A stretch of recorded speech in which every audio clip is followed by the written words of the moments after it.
Hi, how are you? I'm good. Let me just try to bring everybody up. One second. Awesome. Hi, Sheila.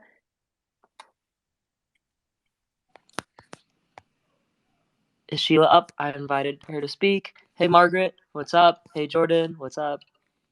Simon is here. Look at how many people are here. Everybody would just tweet out the room. That would be great.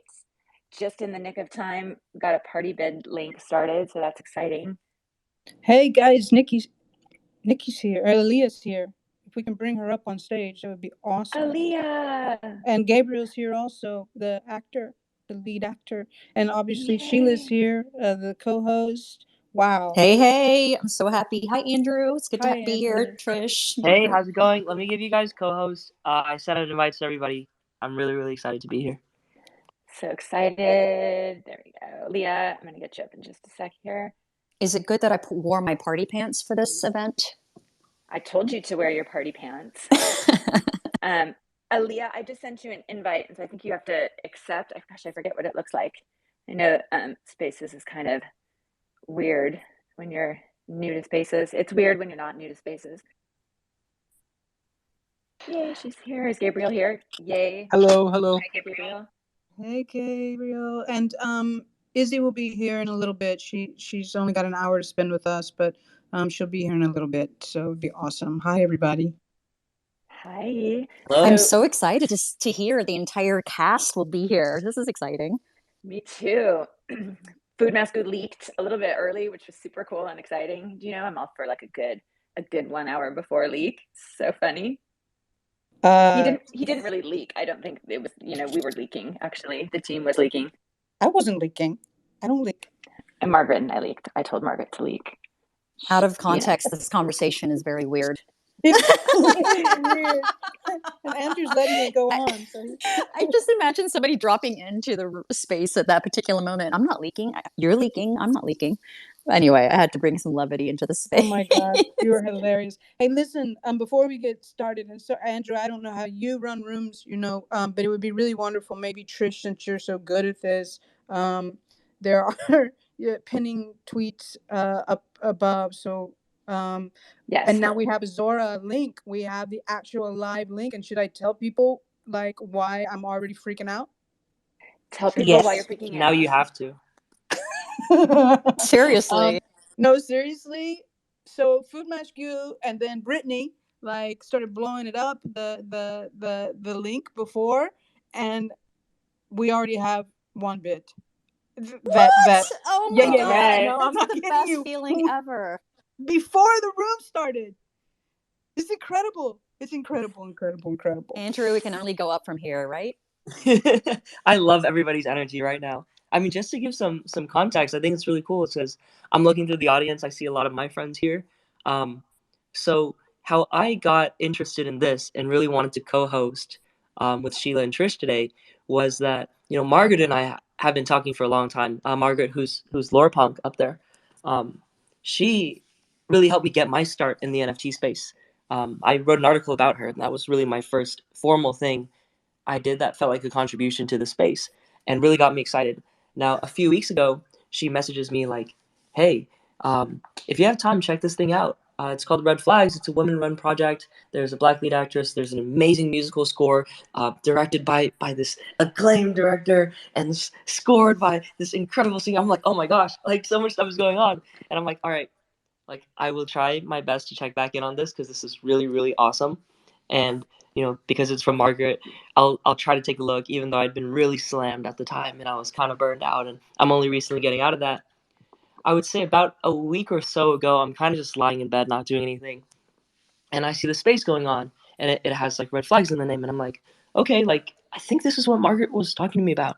And then I go in the space, and people are discussing this motion picture NFT that hasn't even dropped yet, and so only a few people in the audience had seen it, but it was about Jordan's vision, everybody else's vision, what this means for the space, what this means for the subject matter at hand, which was about intimate partner violence and all the ways in which it's like multifaceted and subtle and nuanced and yet deeply meaningful. And I'm over here sitting like, wait, like something beautiful is happening, right? Something beautiful is happening in the space that I don't think is recorded.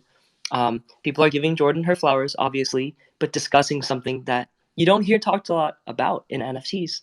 and it was just like a next level space. And I was like, oh my goodness, there's something amazing going on here. And now today is the drop party. I'm like, whoa, it's really, really a privilege to get to be up here. And I've talked a lot, but I think for the next hour to hour and a half, what I'm going to do is I'm going to kind of sit back. I'm kind of like the newbie to this because we have so many great creatives and thinkers, performers, creators, builders up here. Would really just love to hear from them. But I thought I just wanted to give some context as to why it really, really is a privilege for me to host this room. So welcome, everybody.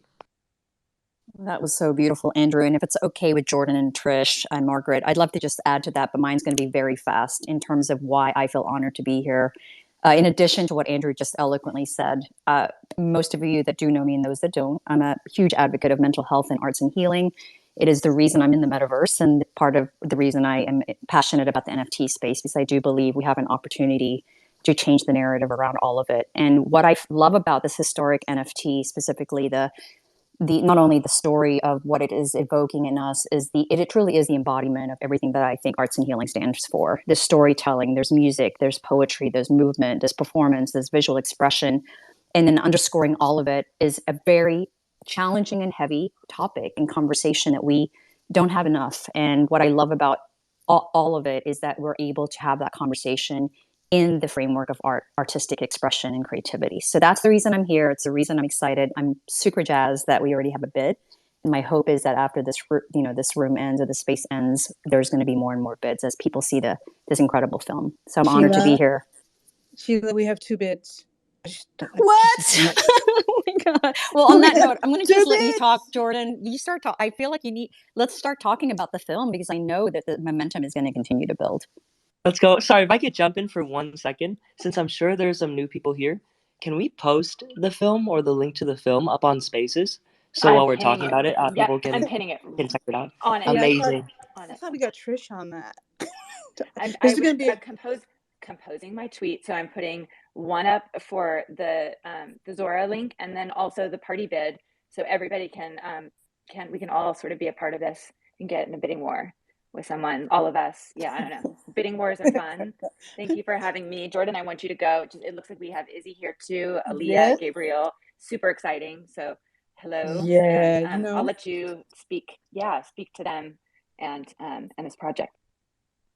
It's very cool. Thank you for taking care of that, Trish. And also, this is the first time that we've had almost all the creatives here, and almost all the co-creators with me, my collaborators on this motion picture. And I'm super excited for you guys to get to know them, to hear from them, to follow them. I run these rooms, and I always tell people there are macro and micro ways that you can support artists here. And very quickly, I want to tell you that that, like Aliah, for instance, she is an incredible singer-songwriter. It was her song. I heard many demos that she had done. It was her song, the demo of Red Flags, inspired this. And in a little bit, we're going to ask her to talk about not only that song, but also her album. I think she just dropped a single, and she's got an album coming. And so if you guys can follow Aliah, she's Nikki Aliah up here, and it's a macro way you could do it, or you can go listen to her stuff on Spotify, or you can put in a bid on this motion picture. And then I want to also welcome Gabriel and Izzy, who are the stars of this motion picture, who I got to work with so very deeply and beautifully, and the work that they do is extraordinary. And the work is going to speak for itself. You're gonna take a look at it, and you're gonna know that how courageous they are and how exceptionally talented they are. And then I just want to give a shout out to Margaret Corvid. I've said this in other rooms, but I'm going to say it until my dying breath, that there has been no one in my life who has not really known me that well, but saw my work and said, "I believe in you. Here's some money, because as filmmakers we need upfront money. Go make something beautiful." And that kind of trust was just extraordinary. And I've never known it before, and she's made a massive difference in my life. And she's really extraordinary. So I just want to give them all flowers, or start to give them flowers, and just thank them so much for being on this journey. And yeah, I know, Sheila, you wanted to say something before we sort of start to really dig into this. Sorry, I back channeled you because I wanted to have an opportunity to address Gabriel and Izzy's performance, but I'd like to do that in context of when they share. So no rush on that end for me. So I guess I'm not really sure how to sort of start this. I've done so many rooms and this week, and I felt really All right. Want me overwhelmed. to ask you Yeah, some questions and yeah, lead the because I'm a way? little overwhelmed with the love, and I'm so grateful for it. But yeah, It's maybe you could overwhelming. help I me know. out. Flowers are overwhelming. So this is such a beautiful film. I cry. I say it. I cry every time I see it. Like I cry, and that is your gorgeous filmmaking, and also the song, which I know inspired. Kind of you. It put a vision in your head right away. So I just wanted to say hi to Aliah. Maybe you could speak to her, give her a chance, Aliah, to speak about the song as well and your music. I know you have more coming out. I love the song in your pinned tweet, by the way. So I'm really, I get starstruck. So I love being around artists. So yeah, why don't we Well, start with the song, Jordan? sure. I'll give you my backstory. The When Margaret showed me, or had me look at Aliah's demos, every single one of them is going to be a hit one day. She's an extraordinary singer songwriter, and there is no doubt in my mind that she's going to soar to the top of the charts. And I just happen to really resonate with Red Flags. To this day, I can't really tell you why, other than I just follow my intuition, and I knew there was a story that I wanted to tell about intimate partner violence.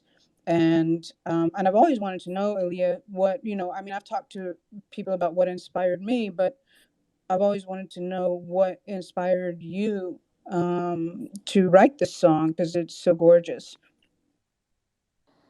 Honestly, a string of bad relationships inspired me to write that song, and just really, I tend to make bad decisions on the people that I date, and I always see the potential versus seeing them for who they actually are, and I ignore all of the red flags. And just multiple conversations with my mother, like the line about my mother tells me I love a lost cause, because she always tells me I love people that need help. I love helping people or trying to help people. Sometimes to a very bad extent. So that's where that song came from. See, That's so relatable, Aliah. That's so relatable. Relatable. Yeah, yeah, yeah. I would like to Yeah. say that's what one of the things that Aliah just said was such a, I think, is so key, is like, and I think that you see it when you take a look at the performance. There's a moment where you see some things are starting to happen. You see them in this toxic relationship, and you see the character that Izzy plays. She's trying to take care of him, to help him. And I think, Nikki speaks, or Aliah, sorry, Aliah, when I'm like Aliah, Nikki, Aliah. I go. It's so funny because I just go by both. It was funny because I ended up having to use Nikki Aliah because apparently there are like 3 other Aliah Sheffield that spell their name exactly the same way as I spell mine on social media, and so I ended up just putting both my nickname and my first name together. So either one is fine. Well, I promise you, they're not you, and they're gonna be like, they're gonna be one day they're gonna be asking you to like buy their names because you're gonna be a superstar. Um, but to get back to this moment, Aliah, that this moment that you wrote in your song, and that I wrote in the script, is the moment that is so beautifully, God, it's so fucking gorgeous when, and if you've seen the motion picture, then it's when they're sitting in the window together, and Izzy's character is cradling Gabriel's character, and it's that exact thing. It's that, and it's also that moment that I felt that hinged on why we get caught. it's so complicated to be in these relationships, and why it's so complicated to leave them. And because we get caught in this toxic cycle, because there's so much love there, and it can be very confusing. And so that's that's one of the things about this motion picture that I think is super powerful, and it's the work of all three of them. Amazing. I'm trying to figure out who your bidders are right now. They look anonymous as so far as I can see. I always want to thank them, so if you're in here and you're bidding or you bid, I haven't been able I'm to the do my bidder. investigation. Who? It's Miguel. Hi, it's Miguel? Miguel here. I have the highest bid right now, I think. Tell us, Miguel. Thank you. Amazing. That's very exciting. And thank Let's you, give him Miguel. some hundreds. This is a huge deal. Every bid should be celebrated. I'm always a huge believer of that. We and this is in life, I think we tend to move on too quickly from things. So Miguel, I'd love to just personally say thank you on behalf of all of us. We're so excited that you are building the momentum for this incredible film.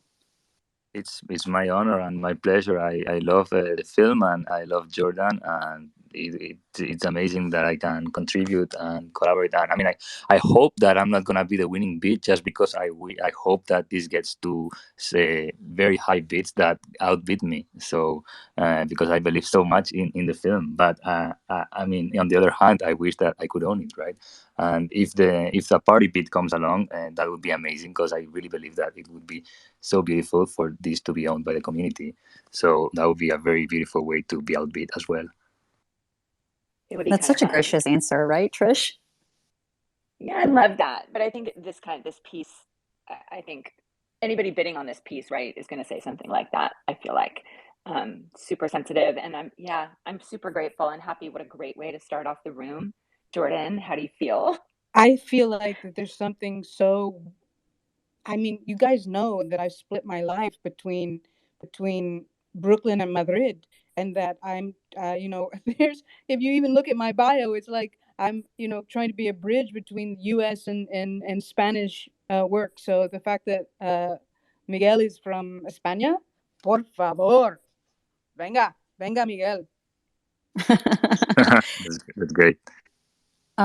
Is it Jordan? Is it cool if I make the comment that I wanted to make earlier, because it's kind of in addition to what Aliah, yeah, we're both making that mistake. We're all gonna. But what Aliah was saying, and I wanted to just thank Gabriel and Izzy for their performances. So a lot of you may not have been in the spaces that have been leading up to this drop party, but one of the things I shared in a previous space that I think is important here is my personal connection to the story, and the way that Jordan has been able to express it in a way that for me wasn't triggering. If anything, I felt seen by it. And I was a child of domestic violence. I grew up in a household from the ages of 4 to 11 in that environment. And one of the things Aliah said that really touched my heart, and Gabriel and Izzy, my God, the exquisite nature in which you were able to touch on this, is my compassion for my father. Despite the violence, I could only see the wounded boy in him. And one of the things that I've rarely shared with people is, people ask, why didn't your mother leave? And she once told me part of the reason she didn't leave is she saw how much I loved my father, and just the complexity of that. And not knowing that I was actually one of the reasons she stayed. And so I wanted to share that, because this story of toxic love and this confusion around wanting to heal and fix someone is a universal story, and it runs very, very deep. And I just thought, in the expression of everything from the music to the acting to the storytelling, I mean, you touched on every aspect of it. So I just wanted to say thank you. As somebody that has lived that story, I felt seen, and I just wanted to commend Gabriel and Izzy for their performances. I would love for Izzy and Gabriel to jump into the conversation. I think that's a great moment. Also, we only have Izzy for a little while today. Hi guys, I'm so happy Can I here. interrupt really quickly? I think Aliah's getting rugged. She keeps coming in and like doing the request thing. You know how we get rugged. Oh no! And I'm wondering if someone could message her on the back end, maybe, and let her know to exit. If that happens, anyone exit the app all the way and come back in. And I'm sorry to interrupt. Oh, thank you. I just back channeled you guys. I was like, what happened to Aliah? Okay, so maybe Margaret, you can help Aliah. That would be awesome. Izzy, Gabriel, is there anything like Well, you know what, Gabriel? I'm going to let Izzy go first. She only has a limited time with us today. I'm so happy you're here again, Izzy. Is there anything you want to say, you know, in regards to what Sheila just said about your performance?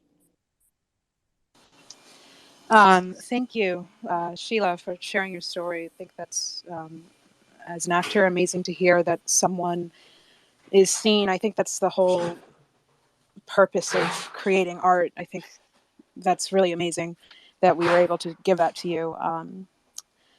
And yeah, I guess to touch on the topic, I think that's the thing that connects this story to everyone is this this feeling of love, of deep love for someone who you don't agree with their actions.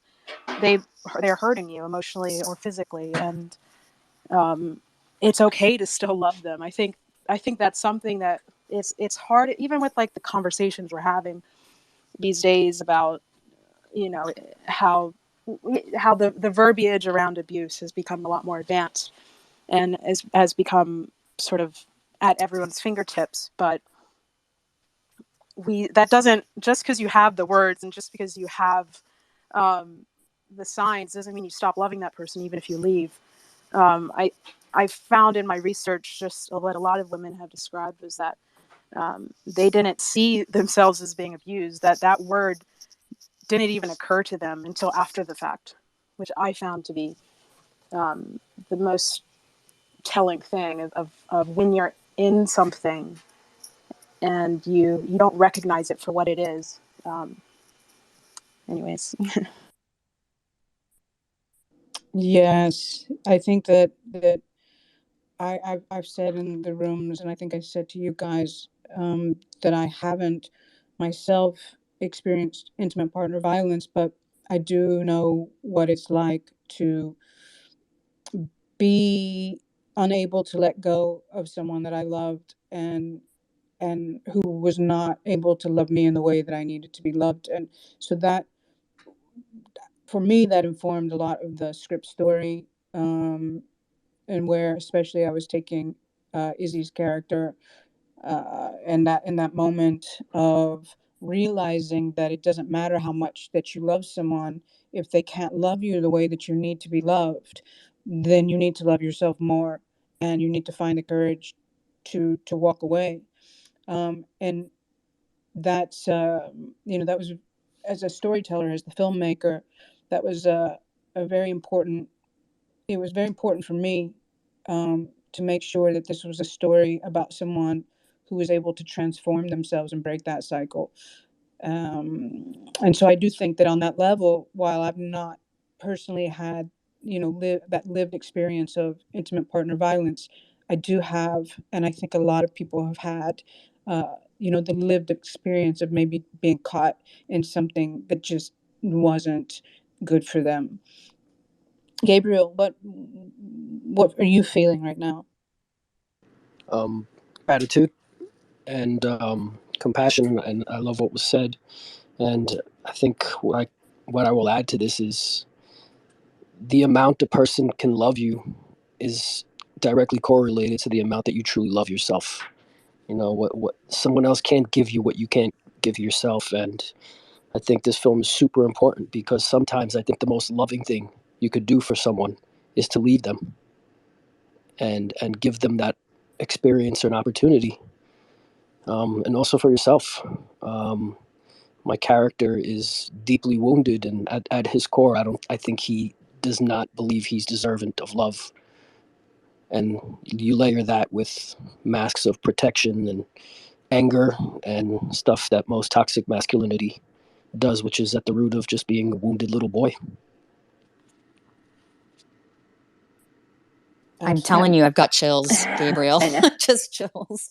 It's I know. yeah. It's But Go now ahead, you Jordan. understand. No, no, now you understand. Like, I knew, you know, Gabriel says we were circling each other for years in projects. You know, would we work together because we come from the same method of acting, which, you know, the way we approach and the way we process. And I knew the moment that that the story began to come to me that he was going to be the actor who could give me the light and the dark. He could give me the wounded boy. He could give me the love. He could give me every layer.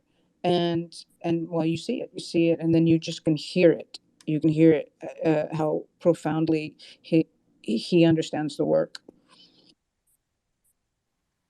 I'm so moved. I'm gonna take a second and reset. And I see Margaret has her hand up, but I just wanna reset. We're here to celebrate the auction kickoff for Red Flags, Jordan's premiere. How do we call it, a premiere? I know it's not your premiere film, but premiere on the blockchain. And we have bids already in. We have Miguel, who just put in the highest bid at 3.15, hitting the reserve. I'm shooting for 4 right now. I'm really shooting for 15, but I just go in increments, so not to freak you out. So I want to get bids a little bit higher, and there is a party bid going. There's a link up there that I shared where you can log on to party bid and put in a bid, and it would literally take only 40 of us to do 0.1 to get it to 4 to the 4 ETH mark. And so I think we can do that. And so I wanted to encourage everybody to log on to party bid and put in a bid. I really wanted to see the community get behind this. It'd be fun to have like a community war against poor Miguel. It's kind of sad. I'm gonna Like, you're so join the grateful, community to beat we're against all myself. fighting you. Yeah, I'm pulling out swords. So I do want to get back to the topic, but wanted to reset the room. And also, I want to thank Susie Kavanaugh, who's not here yet, but if we see her, we need to let her up. She kicked off the party bid in the first place. So she was so excited, and that's her first ETH purchase. So pretty cool. And just to jump in super quick, let's repin the link to watch it for everybody who's jumping in, who is wondering what this is about.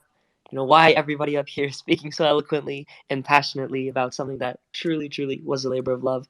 Just to make it easy for everybody who hasn't seen the motion picture yet. If Trish, maybe you could pin it. Yeah, I'll do that. I'm not always the I can't pin and talk. This is like team effort here. Amazing.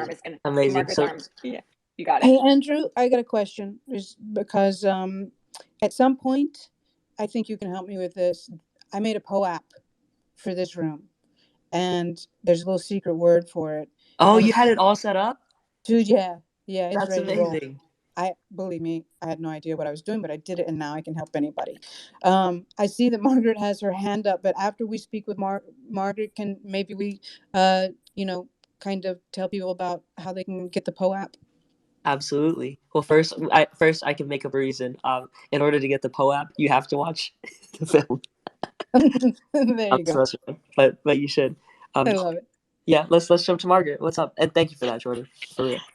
Hi everybody. I'm just gonna warn you that I've got drop madness. My brain has actually leaked out my ears, but I am just so grateful that we have had 2 bids already. Basically right at the get go.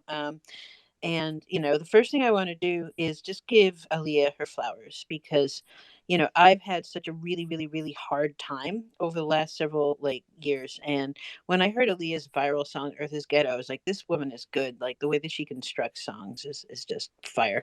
So I went onto her YouTube and I started looking at all her songs, and there's just hit after hit after hit after hit. And the one that really got stuck in my head was Red Flags. And I sent a few songs to Jordan because I was like, after I won the Twitter NFT, I sold it for 50 ETH. I'm like, okay, I want to put my money where my mouth is.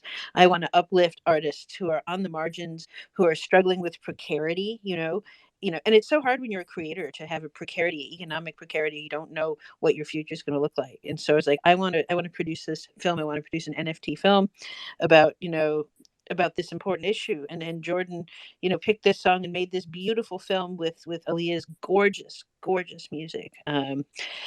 And this is just like the most beautiful piece of art that I've ever been involved with in my life. But I know a lot of people like me in this space, and I'm just asking you, I am cashing in every freaking Satoshi of my social capital. And I'm asking you to share about that party bid and to make sure that this thing gets a really, really wonderful home, a community home, and something that helps these amazing artists, Aliah Sheffield and Jordan Bayne, set up for their future and set their stars in the sky. So I'm just going to really briefly say what this is, to the average degen, to the kind of person in the NFT community, why they want to buy this, why they want to bid on this. And that's, first of all, because of its quality. And it's also a social impact motion picture. And that's really important because that's quite early in the space for NFT social impact motion pictures. That, this is a film that it's not telling you to go do a thing, to go run a race for charity or something. This is telling you, if you are struggling with intimate partner violence, if you are struggling with trauma, I see you. And that's the first step to understanding, to community, to change, is that I see you. And so this is not a film that preaches. This is a film that sees and hears people and lets them know that they're seen. And, whoever buys this, so many people are going to see it. And I hope that some of the people who are watching it, who are struggling with some of the issues in the motion picture, take that next step, and reach out. And the end of the picture tells you, organization that you can contact for support. And the other reasons this is important from sort of an NFT perspective is this is a 100% women-led project. I'm the one who executive produced it. We've got Jordan, who's directed it. We've got Aliah Sheffield, who's written and performed the amazing score. And Aliah keeps getting rugged, but she will do her best to come up if we got a question for her, but she's listening. So it's a Trish Reda is our marketing lead. So it's a women-led project. It's also a project that features the amazing, Black lead actress, Izzy Labordi, and, Aliah Sheffield as the amazing, songwriter and composer and performer, as a Black woman musician.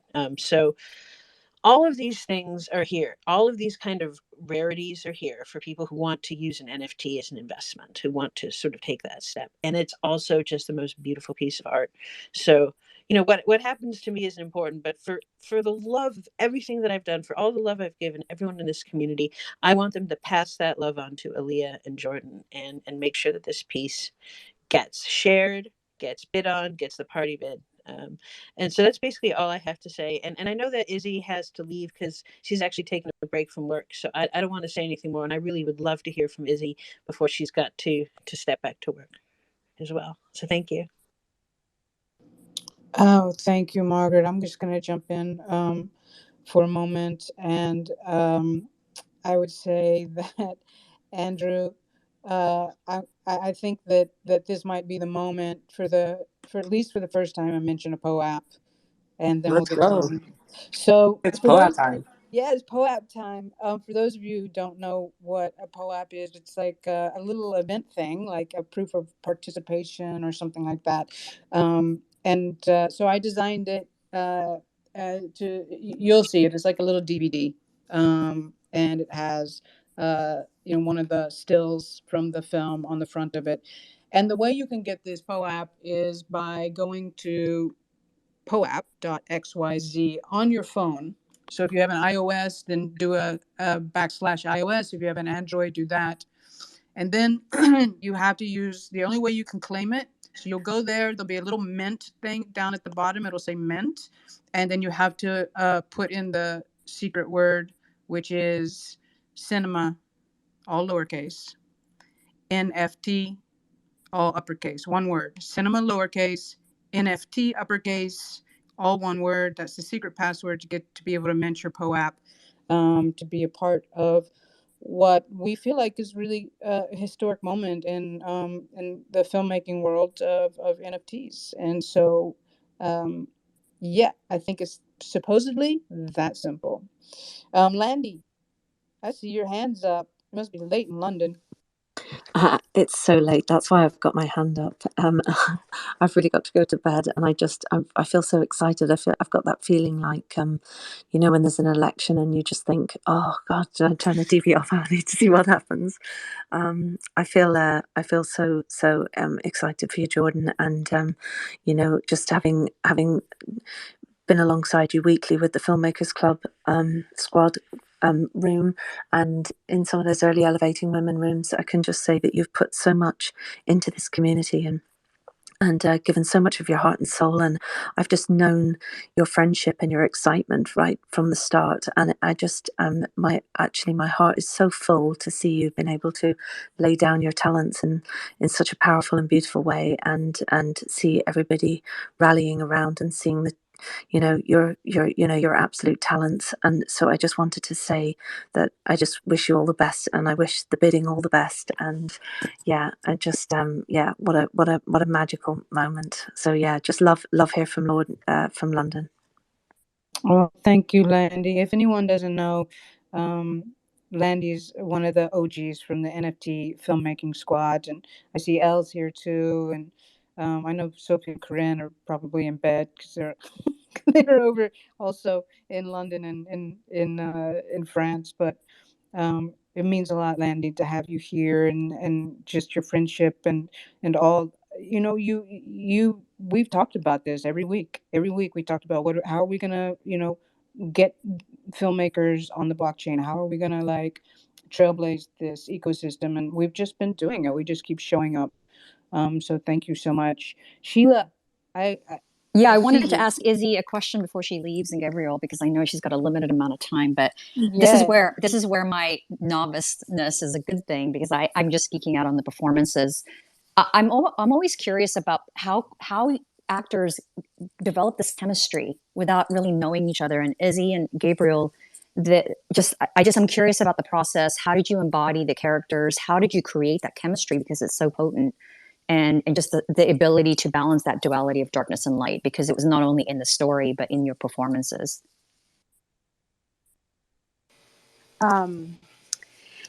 Well, I hate to disappoint you. There's not really a secret to it, except for just working with an actor who's willing to be as vulnerable as Gabriel did.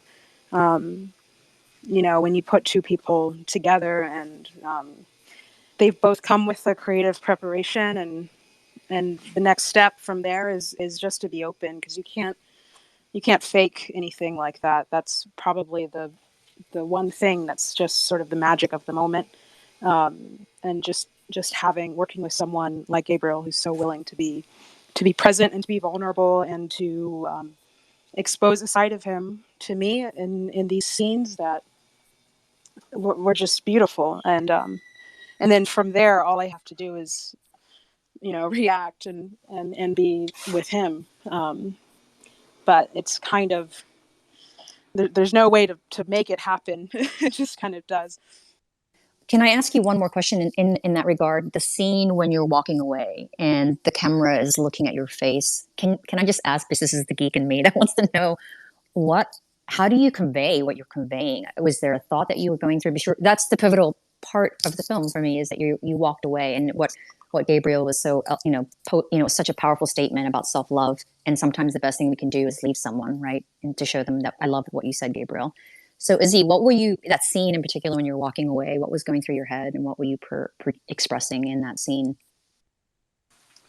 Sure. I think for me, and just talking with Jordan, I think that scene wasn't necessarily supposed to be hopeful. I had to leave with regret, and I think that was the main thing to capture, was the uncertainty of walking into the ocean, leaving the harbor, the bit of land that you had found a safety in, and then to all of a sudden to jump off of that piece of land and to not see the other side of the horizon, to just be open water.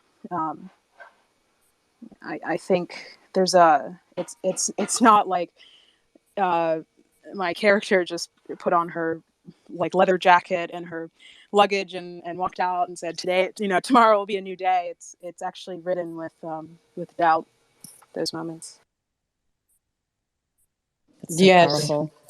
Yeah, I want to comment on that, because it is written with doubt. I mean, and I think that's a lot of what I wanted conveyed.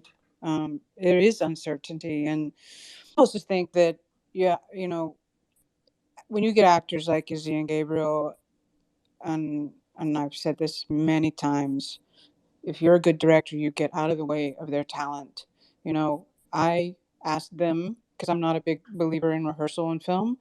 I asked them, and also we were dealing with COVID, so to just go have coffee together, and they did. I'm a big believer in just human beings connecting, but I also really trusted their talent, and while the process, I think that Izzy's talking about, that for me, I guess what I'm trying to say is when you're as talented as these guys, they make it look easy.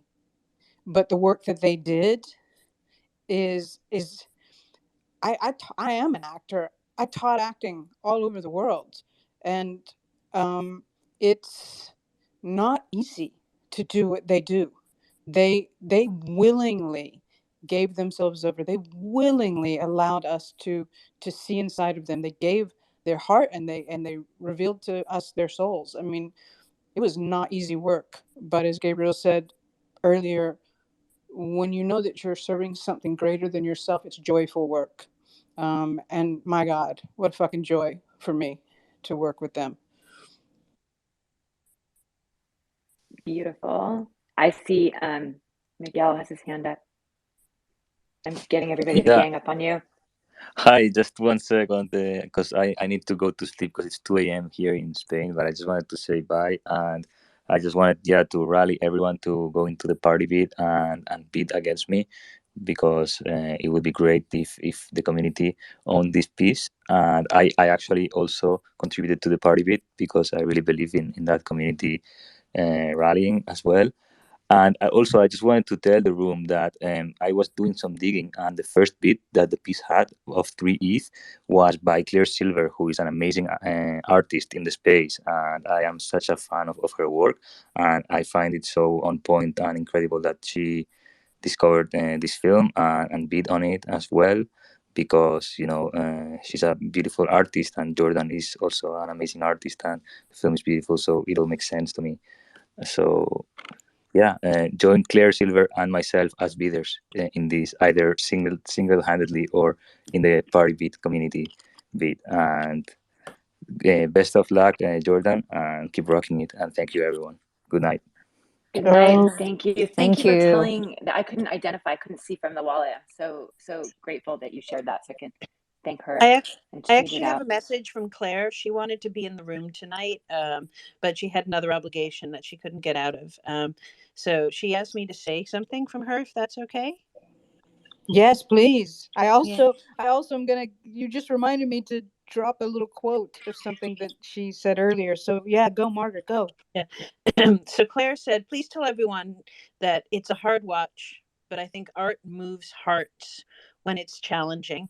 Um, and it's just jumped me down from some of the other stuff that she said. Here it is.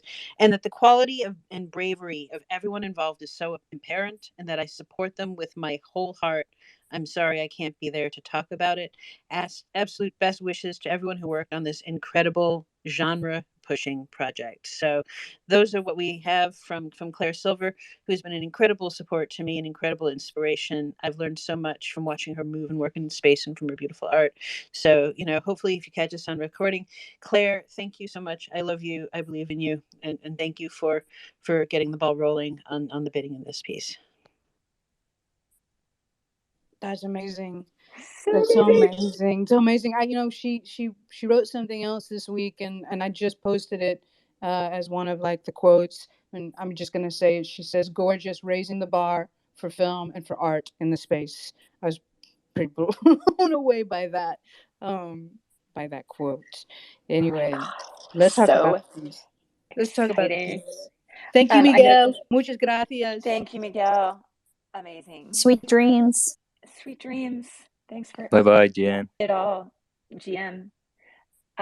Gabriel didn't get to the question that Sheila first asked, so I just want to make sure, keep us on track, which I can't believe I'm the one saying that, but because I'm tweeting things out too, like being kind of quiet, tweeting things out, but which brings me to, please retweet the room, please retweet, especially the tweet that I have up there about where we are with bidding. With in the party bid, we have, let's see, we're at 0.6 ETH, which is great. It's 3 bids at 0.2.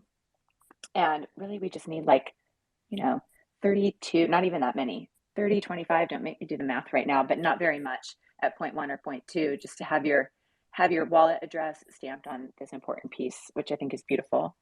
Sheila, should I go straight to Gabriel, or did you want to re-say the No, that's question? absolutely. I mean, I was just curious about the performance and just getting into the nitty gritty of the process, especially with the fact that we were talking about this this inner child, broken child, and we see the performance in Gabriel. And I just wanted to ask, from a craft perspective, what he brought to the table to make that performance happen.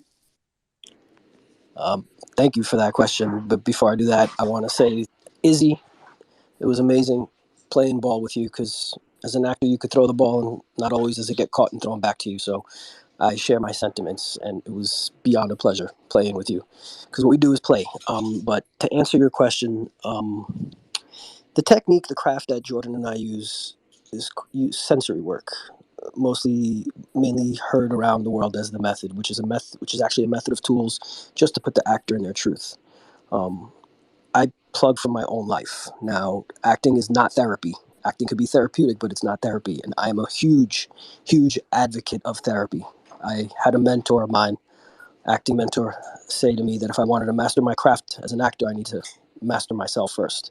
So because of going and doing therapy for so long and working with my inner child, it's made the pains in my life more accessible to be able to create art and to pull out the tools that I need when playing a character like this, who's a wounded little boy. And I don't know any man or woman or non-binary person who do not have a wounded child inside of them. I mean, I think, parents are meant to fuck us up, and then we grow and become our true selves with our souls, hopefully, to unveil the heart that's within us. So I hope that answers your question. That's how I approached it. It does. And also, Jordan, I love that you're interjecting, because I know you're directing and working with both Gabriel and Izzy. I'm curious what I noticed about the film is even the tonality, and I've talked about this in other spaces, but I know that this is a lot of new people are listening in. The choices that you made as a director and bringing out that tonality. Can you talk us through that in the film? Because this subject matter is so heavy, and I think that cannot be underscored enough. And it's hard to tell hard stories, but in a way that is poetic and poignant, and that doesn't, trigger us to the point where we can't even look at it. So I just want to commend you for finding that balance, because it's not easy. Thank you. Yeah, it's not easy when you take on something like this. I think, we have to start with the song.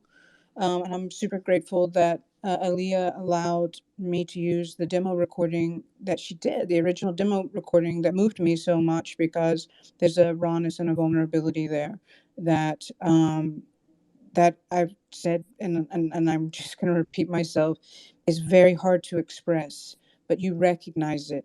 You recognize it, you feel it in your soul. And it's the same thing when you see great acting, and you're not even aware of it, because it's just exists so beautifully. And and it's the way I feel about the performances.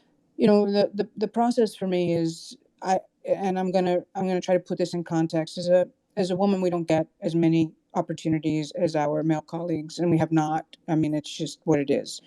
And so when you get the opportunity, it's like, it's I don't know, it's like you and God, or you and the goddesses. Like you try to get to that place where you are making sure that you transcend all of the moments in the creative process. What I mean by that is, like, every, from writing the script and knowing that it's a 3.5 minute, piece, and knowing that the blockchain, very specifically has its limitations. So right now, and I don't want to get too deep into that, but that's why, I chose to do a short form piece. And then, knowing, what are the emotional beats, what's really, really important in telling the story, and then how can I tell the story not just with the actors, but with the camera, because these are moving pictures.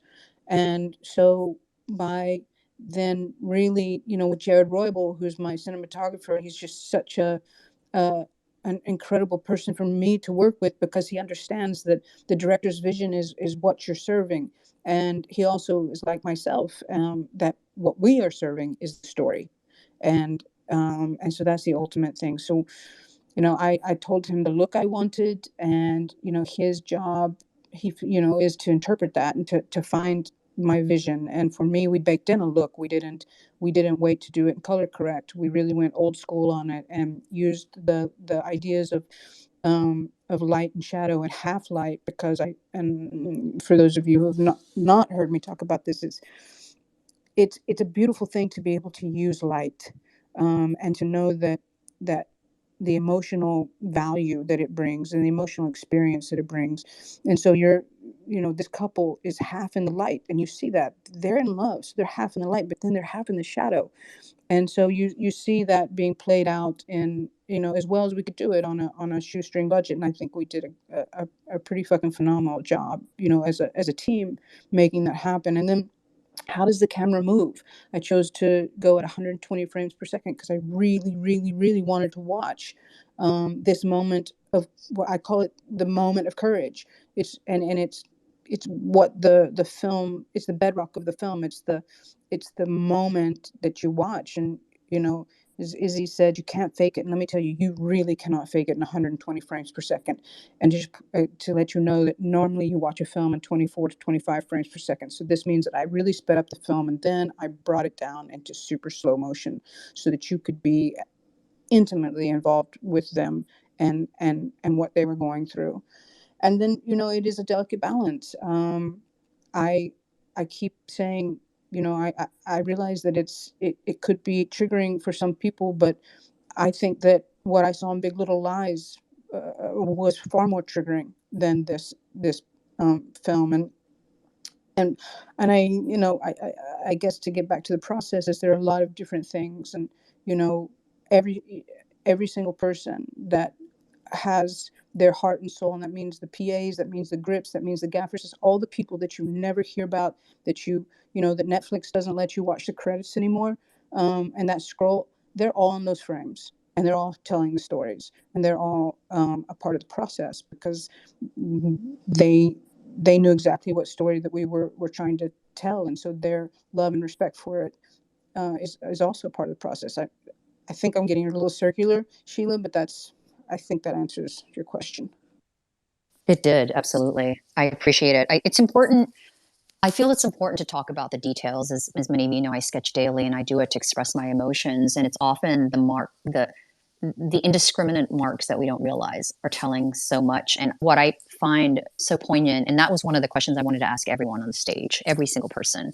The first time you watch it, I cried. I did, and I cried, and I already mentioned that I cried tears of pain, recognition, but I also cried because it was such an incredibly beautiful piece of art. And so I just wanted to ask each and every one of you, what was your first response, and how did you respond once you saw the film? And I see Nikki's back up. So sorry that you got rugged, Aliah. I'd love to get your thoughts when you saw the film, or even just your experience with the process of the film as it was being made. When I saw the film, it was very emotional for me to see, because it just gave a different light to the lyrics, for me, especially since I wrote the lyrics. But it gave a different point of view that I didn't think about. But it also made me realize that the relationship was the relationships that I did write the song about was a form of emotional abuse, and it really hit me hard when I did see the film and saw what somebody took from that song. Thank you so much for sharing that.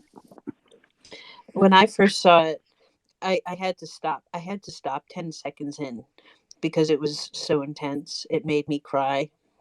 It makes me well up every time I look at it. I can't look at it too often.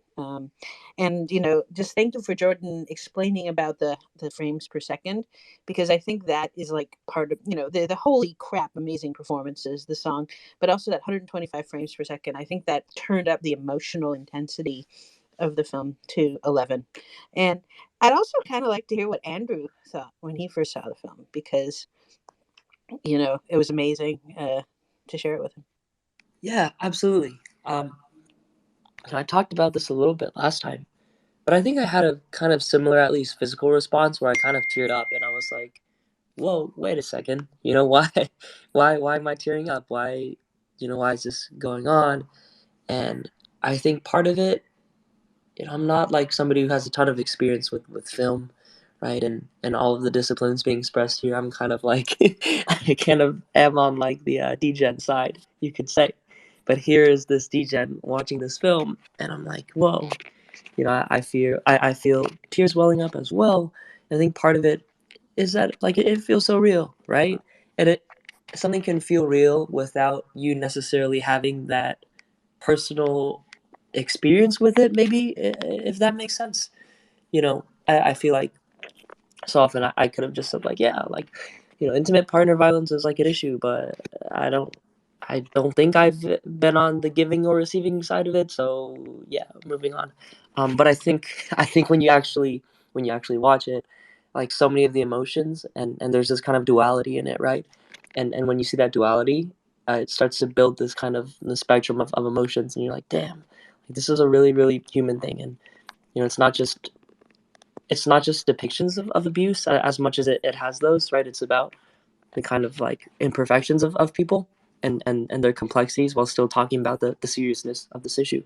Um, I actually remember when I think it was Margaret, it might have been Jordan who tweeted out like the teaser for it. It was just like one scene, right?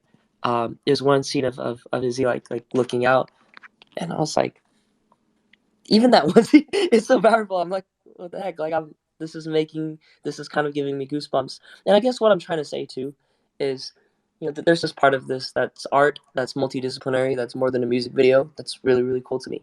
Um, I think when we're in the NFT space and I see something that's an NFT, I'm always very careful and very gentle with it, particularly if it's not like a PFP project that feels low quality, because you have to think, why is this an NFT? Why did they choose to go this route, right? Like, what's the innovation here? And I think as the speakers have talked about over the last hour, like there definitely is a lot here, and I do think it's historical. Um, so that's my experience. I have a question too, but if people want to talk about their experience, I can hold off. No, ask your question, man. Go, yeah. Okay, cool. So my question is really for anybody who was involved in this. Um, I imagine there must have been a kind of onboarding process, right? To say, hey, we're going to do this as an NFT, and here's why, and we're bringing you into this world, and then we're going to come out of it probably having also changed the lives and ideas of people who are in the NFT space. And so my question is for anybody, with something like this. Um, what does it have to teach people in the NFT space? And you've all touched on this a little bit, but I just think it's a really important question, especially degens like myself. And on the other hand, what does doing this as an NFT teach people who are outside of the space, who are interested in topics like this, in art like this, in expressing and breaking boundaries in terms of what art can be? I would love to hear it go both ways. I sort of think this is my wheelhouse. I'm going to try to remember everything you asked, Andrew, because they were great questions, and they are definitely questions that I talk about every day and have for the last year as a filmmaker in this space, and why it was important to me as a filmmaker to come into this space when I realized. And I wish I'd realized this in 2017 when I knew about NFTs. When I realized that what they could be for filmmakers, I immediately started the Filmmaker Squad because I knew that we needed a community to trailblaze it. I also knew we had a lot of limitations, and we still do, but that's changing very quickly because, as you know, this space moves like wildfire. So, from just a technical point of view, we are being innovative. Like every single time, any filmmaker that you see in this space mint something on the blockchain, they are being innovative, and the what I'm hoping is that Blockbuster DAO is going to be able to do what they envision, which is become like the Web3 streaming platform like Netflix, but instead of them taking the majority of the revenue share, it actually comes to the creators. And I think what's really cool about that is I can imagine then a far more sustainable way to make a film, because there's a huge upfront cost to do it, and that's why it's a high ticket item. Because we still have to, pay people in fiat and get a crew together. And this crew, we had a crew of 16, I think, on this set. And then as far as like, your question of, Margaret brought this project to me and then gave me total freedom, which is just, as I said, just phenomenal. And I knew that I had a story to tell based on this beautiful work of Aliah's, this beautiful song. And but I also know that for me, if I was going to tackle this subject, there's a certain amount of responsibility. And so I didn't want to tell a story that didn't empower people, but I very much want to tell stories of people that might be discarded by society, or might live in the shadows, might live in shame. And I think that that's one of the things that makes domestic violence a silent epidemic around the world, not just in this country, because we don't look at it, we don't talk about it, and then the people that are experiencing, having a lived experience, um, are are living in the shadows, and then they're living in shame, and it's very complicated. So I think for me, it was very important to tell a story where we could shed light on it, and we can say, let's create some meaningful dialogue around this, because as Ash Cooper Kern said yesterday in a room, she's like, if it hasn't happened to you, it's probably happened to someone that you know, and they're just not talking about it. And and it was my experience when I started to talk to people about this piece after I had shot it. I was stunned by how many people told me that this was something that they had lived. So, if I'm, I really mean this in all of my heart. If one person feels seen by this, if one person feels that they gather courage because they saw that there was another way, then my job as the filmmaker who shepherded this story into the world, my job is done. Like that's the way I feel. And so I hope that sheds a little bit of light, Andrew, on the questions you had, and I just really appreciate them. Margaret. I was just live tweeting your amazing words. I'll say very briefly, and then I want to hear from Nikki, from Aliah, or from Izzy before she has to go, because they're folks who really came from outside the space. But I'm somebody who jumped into the space, and I basically became a space native really fast, through the grace of this community who helped get me up to speed and answered all of my daft questions. So I knew, I've done serious art. I write serious poems about serious stuff. I am political. I do political work. I do social justice work. It is who I am. And so I thought, okay, I'm here in the NFT space. Everyone thinks crypto is like this right wing thing, but crypto is this very liberating, decentralizing thing that is allowing artists from all over the world, from the margins of society, to get past the gatekeepers and make art and get it out there. So coming in from that part of the space, from that half of Andrew's question, okay, I was thinking, okay, the NFT space isn't just apes and punks and cool cats, although cool cats are really cool, Andrew, don't eat my face. I do love them, but it's also about art. It's about fine art, one art, like this project. And I was like, okay, I need to put this out there in a way that helps people expand their idea of what an NFT is, of what an NFT can do, both in terms of the technology, in terms of the content that you can offer as an NFT, and also in terms of what we are deciding the space is going to be. Because we're deciding the space is going to be about art. It's not just going to be about profile picture projects. But yeah, I mean, I would really like to hear from Aliah or Izzy, when some random person just calls you and is like, we want to make an NFT, what do you think? What kind of understanding from the extra NFT world, from the outside world, did you bring to the NFT world? Because I don't know the answer to that, and I'd like to know. The community has us at 1.35 ETH. I just want to say there's 65 people in this room. I'm sorry to interrupt when you asked that question, but I'm bad at sneaking in.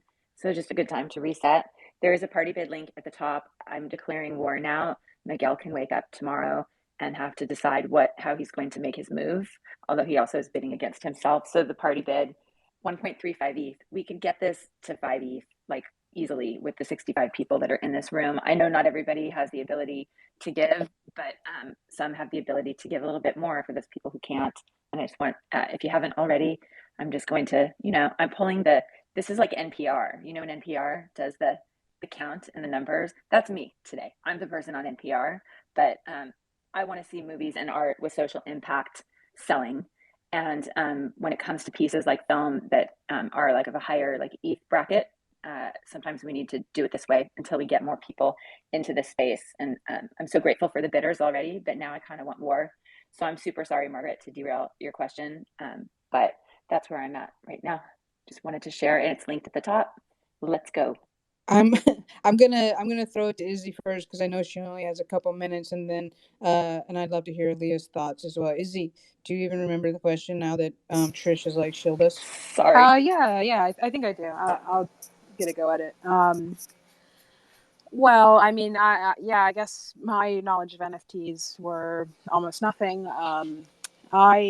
It's funny that you say that about like what people's thoughts are that this is some like, right wing and like techie sort of space, and it just reminded me of like when I started getting into like the stock market and like how I had this image of Wall Street, that I was very much anti Wall Street and anti everything. And then when you really think about it, like the stock market is probably as, socialist as you can get. It's like public ownership. And I felt empowered to make decisions about, who I wanted to invest in, who I didn't want to invest in based on like their environmental records or their social records, things like that. And then when Jordan sort of explained the NFT world, it was just like, fuck yeah, of course. Of course we should allow people to have ownership of their work. And as an artist, I mean, the gates and the gatekeeping and the barriers to entry are it's just absolutely the largest barrier to becoming an artist. And it's something we all have such a struggle with and such a fight against. So it's revolutionary. Anything that breaks down the barrier, anything that democratizes the money. I just am so on board with what everything that NFTs are, the opportunities they're creating for artists. I do have to go. And I just want to say thank you so much to everyone listening. This is so cool to see people bidding on this beautiful piece of work, orchestrated by just an incredible artist. And thank you, Jordan, for inviting me. Thank you, Izzy, for taking the time to come tonight and to the other night. I know that I have pulled you from the analog world. And I'm gonna make you digital, I swear. Thank you for being here and just for your extraordinary talent and for giving so much. And I cannot wait to see like how you take on the world and what you're gonna do next as an actor and an artist. I absolutely stan you. Like I think you're amazing. So thank you so much. I could give you flowers like all day, but I'll do that on WhatsApp. Yeah, that was the second thing I said. Izzy needs to be a star. I phoned up Jordan after I saw it and was like, Izzy needs to be a famous ass star because she rocks. Thank you so much. That's so sweet. All right, bye everyone. Thank you, Izzy. Thank you, Izzy. Thank you. Hey, Leah, do you wanna talk about sort of like what you think about NFTs? I can. I don't necessarily know that much about NFTs. I'm mostly just trying to convince people who ask me about it that it's not a money laundering scam. But other than that, I do see that a lot of artists have been able to change the trajectory of their career by being involved in NFTs, and it has offered them a sense of freedom that they haven't had in the past. So I'm all for that, and I'm all for anything that helps advance or helps out the underdog, and that's what I think a lot of the NFTs are doing for people. I just want to say I love your song so much. Yeah, your music is beautiful. The one Thank on you. your pin suite. I just want to welcome you to the NFT space and want permission to get into your DMs and send you a bunch of people to follow, because Sure. only if you're like really into it. But it sounds like you're interested, and I think that you would find the music community really interesting you have Yeah. special challenges like the film community does. And Yes. yeah, I just think you have it all. Margaret was right. Jordan was right. It's so welcome. Have your Thank glass you. of Kool-Aid, right? Like that we're bringing you over to the little weird cult that we're in. But I'm really happy to have you. Really great, happy you made it. Thank you very much. And I'm definitely happy to be here, and I'm happy that people are enjoying music and enjoying the film. Hey, Aliah. First of all, Trish, I think I already told Aliah about Black Dave and Natalie and Latasha, but Yeah, I'm following them. remind I think I'm Yeah, following them. they are like, they're incredible. But can you take a moment? Can we just take a focus off the motion picture for a moment? And can you tell Mhm. us about the single you just dropped? And then can you tell us when your album is coming? I can tell you about the single I just dropped. I've recorded that. I wrote that song sometime in 2020. And it was just about it's called Never Drinking Again. It was a pretty real life experience for me. I tend to write about things that I really go through, and I was drinking a lot. And the song was me lying and saying I'm never going to drink again. Go figure, I actually have quit drinking, and it's been 7 months so far. We'll see how that goes as Woohoo! time goes on. Woo! But That's worth a clap. That's worth a clap. big damn deal. But since I stuck with it, I decided to have that as the first single that I released, and that's the first single that I've ever released on my own with my permission, and like I've actually actively seeked out to release the song, and I'm really proud of it. I do have an EP coming. I have no idea when the date is because I'm still trying to figure out what's going on with my life, but it's coming eventually, and I really hope people enjoy the songs, and because they're all just real life experiences and me pretty much turning my diary into melodies and songs and stuff like that. And where, Aliah, can they find I'm Never Drinking Again? Because I think it's on the top of your profile. Yes, you can find it on Spotify, Apple, pretty much any music streaming service. The song is called Never Drinking Again, and you can stream it on any of the services, any music service that you have, and I would definitely appreciate you streaming it. Absolutely. See, here's the thing: when Domino finally sees this and hears Aaliyah, and we all know that Domino made over $200,000 on his album, releasing it as an NFT. He said that would be like something like 28 million streams. We're gonna get Aaliyah. We're gonna make a DJ out of her. Oh my Yeah. gosh, we're taking you to the So yeah. I If just want to everyone, jump in and say that's one of like the most empowering things about NFTs for artists for me, because I'm a close friend of Domino's, and the way I saw that happen, right?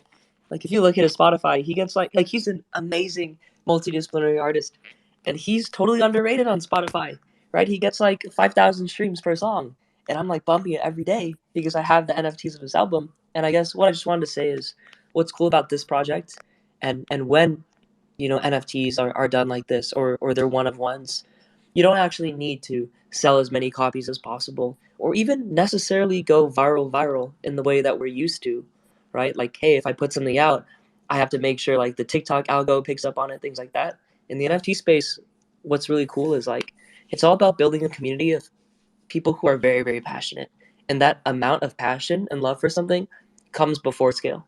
In fact, scale can sometimes be the enemy of that passion and that community, right? Like Domino didn't need a million fans. He needed a couple hundred people who really liked his work and really, really believed in him.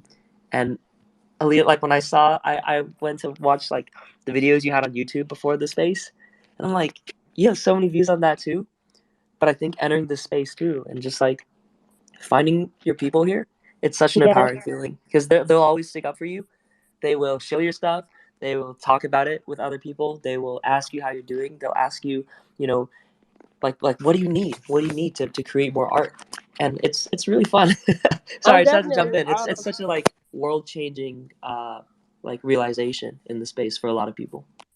Yeah, I'm definitely all about gaining a community of people versus the viral stuff like that. That stuff can be intense to consistently worry about. So that's the one thing I do like about the NFT space.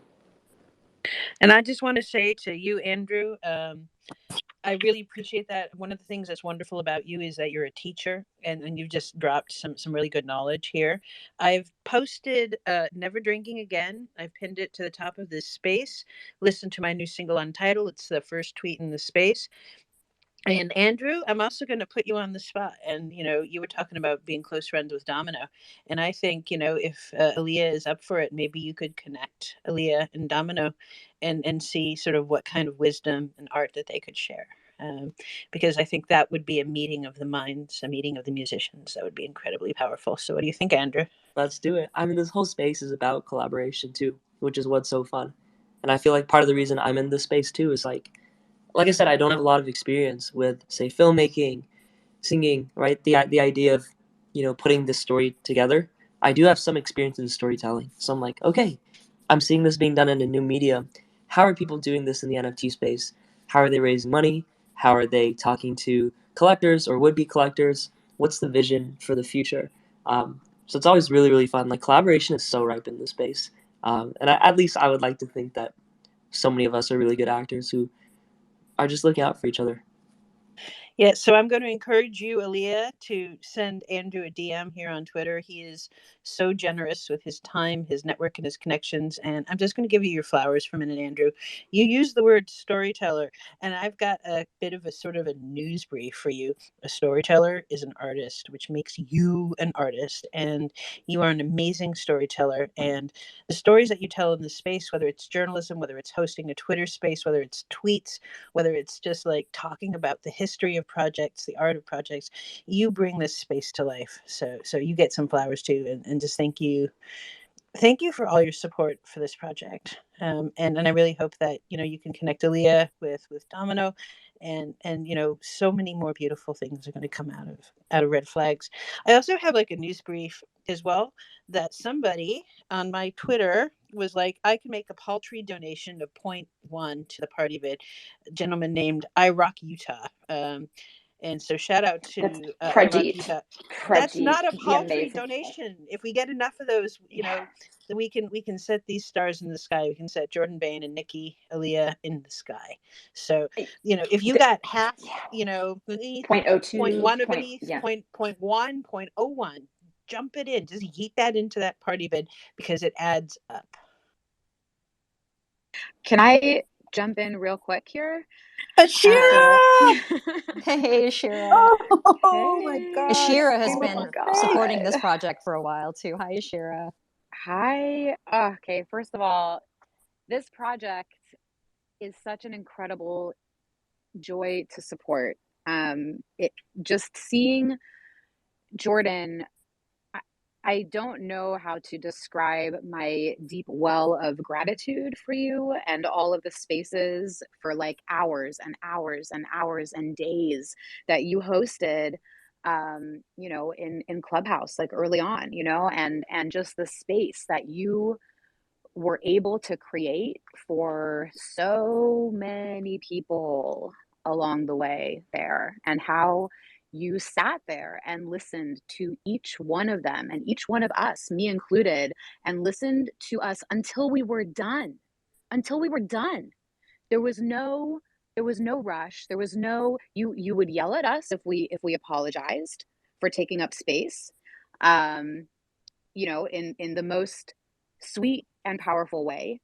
And I just, Margaret, when you mentioned somebody saying like the paltry bid of 0.1, like, are you kidding?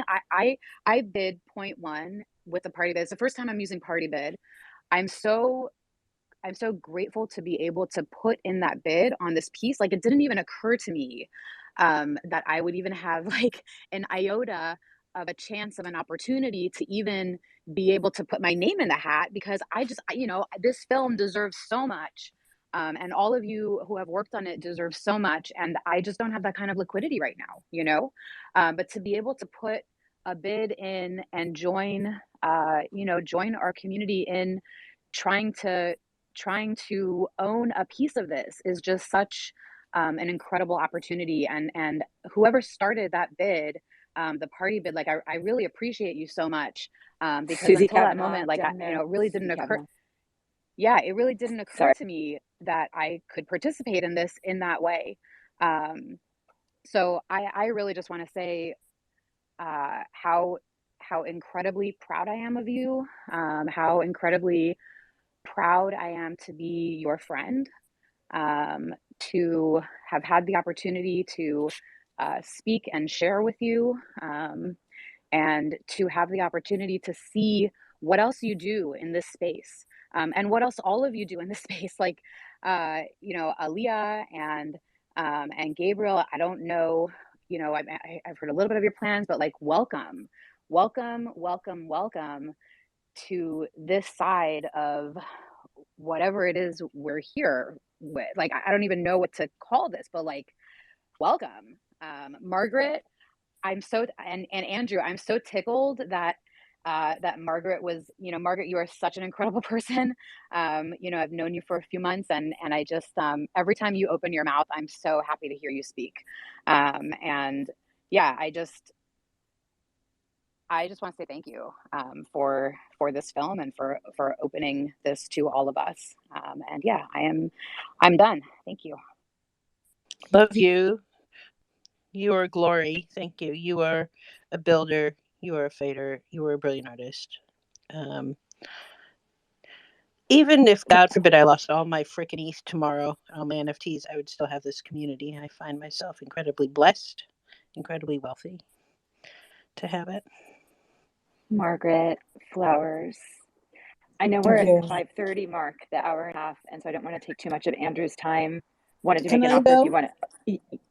What is that? Can I May say you something? speak at your Can own I party? speak? Yeah, I was going to. Yeah, absolutely. A couple of things.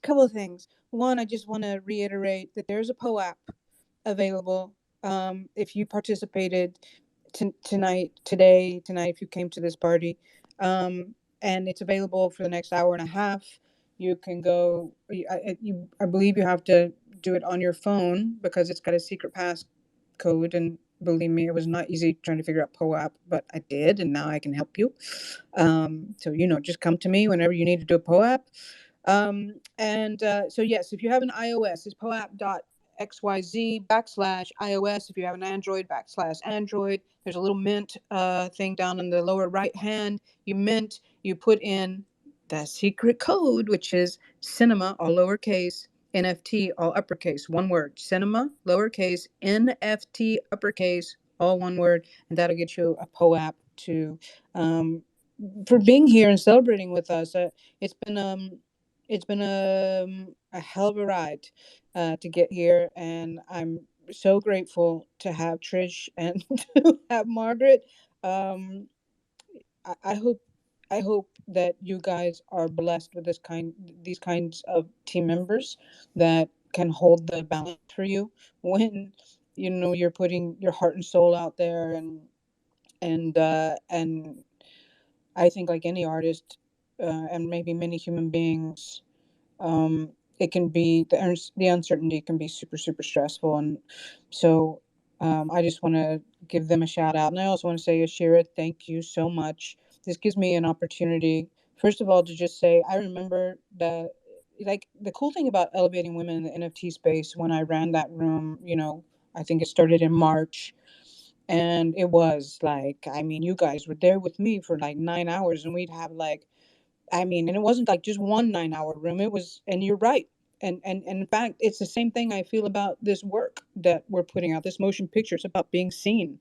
And for me, the women were being crushed and trampled in the clubhouse rooms and intimidated. And so I tried to create a safe space where women and non-binary and underrepresented people, BIPOC and Black and LGBTQIA people felt comfortable to get their legs and to be seen. And it's true, my manifesto was, we're not leaving until everyone has felt that their voice was heard. And so I think you can see that in this film. I think you can see sort of that thread of my voice. And also, I just want to say that when this auction is over, we are going to then be I'm so excited about this. I'm so excited about this. We are then going to be dropping the Courage collection, which has 6 incredible women and non-binary persons in this space who are leaders and artists. And it's Sheila and Margaret and Ashira and Dr. Limney and Jimena and oh my God, help me. Oh, and Charmaine. So it's all of these incredible artists who I asked to watch the film and then make a piece of art from their voice and their soul. And it's called the Courage Collection because it takes courage to break the toxic cycle. And I wanted their voices. And so this Courage Collection will drop when this auction is over, and proceeds from that will go to a charity for gender-based violence. And so I'm excited about that.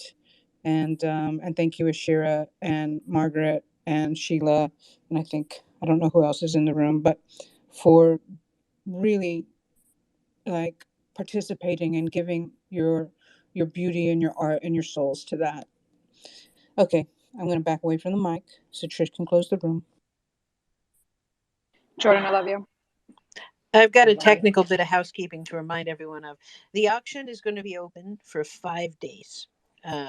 So that means that we have plenty of time to get the news out, to get the word out about this beautiful motion picture, and to encourage people to jump into the party bed. So if you have any kind of excitement or movement or power, just any interest in this project, you can share tweets. That's free. You can just let people know about it and let people know that even if they've only got a little bit of ETH, if they want to own a part of this historic, gorgeous piece of art, that's open. And there's 5 days to build up that party bid and to, outcompete the whales. So just let people know, and after those 5 days are up, then the Courage collection drops, and that's the really wonderful opportunity that we have to give to a charity that's actually making a difference about intimate partner violence. Yeah, and I just wanted to add to that, Margaret, just a reminder. I know I described this NFT as a historic NFT. It sends a message to the collective and the community when we value this type of artistry and this type of expression for all the reasons we've talked about in this room, in this space already. So it's not just about investing and being part of it, but I also believe it's important that we send the message out to the community, and it's something that I personally am passionate about because I have observed that arts and healing and mental health, while there's a lot of spaces and rooms about it, not everyone puts their money where their mouth is. It's not something that a lot of people invest in because it's not going to necessarily make them flip an investment. And so I think we just need to remind, and this is just my, I guess, PSA, what energy we put in towards something says a lot about what we believe this community is about and where we see it going. And that's the reason why I think this is a historic NFT, because there's so much to it that it's between the diversity and the inclusion of the people and the talent included, the story itself, a story not being told in a public way, even just the way that the space came together. Andrew was in a space, and just kind of the domino effect of Margaret connecting what you just did now with Aliah. I love everything about what this NFT and this space is representing, and I just want more of it. So let's make it happen. The party bid is at 2.25 ETH. I've just checked it. Wow. How did it get there? I just looked at it.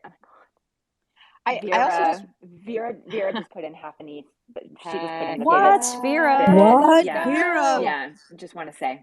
Vera, Vera. oh my God. Oh, listen, hey, that's amazing. I just want to say, I see you, Ashira, but also Vera, you guys, a little levity. Look at my brother down there. Look at his PFP. I just need you to look at my brother's PFP. Go right next for people who don't know. Codified, if you don't know. He's got. What are we looking for? If you don't know that before Gal Gadot did Wonder Woman, 15 years before, there was a massive movement for me to be Wonder Woman, and somebody created that image of me, my head on Wonder Woman's body, and that's my brother, and that's my face. Big thanks to Winnie too for contributing to the party bid. I just want to say, I see you in your cool cat audience. Hey Ashira, I know you have your hand up. I just real quick want to say it's historic for all the reasons that Sketch Poetic that Sheila mentioned. And also, it's also, Jordan, it's your genesis. It is, Aliah, is this your genesis on the blockchain as well? And I believe that it's the actors in the film's genesis. Like, this is like Genesis times Genesis times Genesis. Like, this is, yeah, I just wanted to like really point that out too. Like, this is not just, not that it's ever just a Genesis collection, but like, this is the genesis of amazingly talented people coming together, not just for their own genesis, but also a genesis together. And I just think that's incredible. And I wanted to point that out. And I know, yeah, it's already 5:40.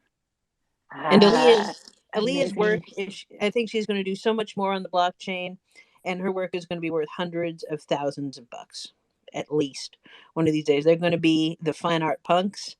Her songs, Aliah writes so much, and they're just going to be beautiful song after beautiful song. So if you want to get this Genesis, you're smart. I wanted to ask. Can I ask a final question? I actually want to ask it. Well, Jordan, you're already doing it, right? Like I think we're doing it in this room, but I wanted to ask Andrew because you live in Degen world, and Degen world.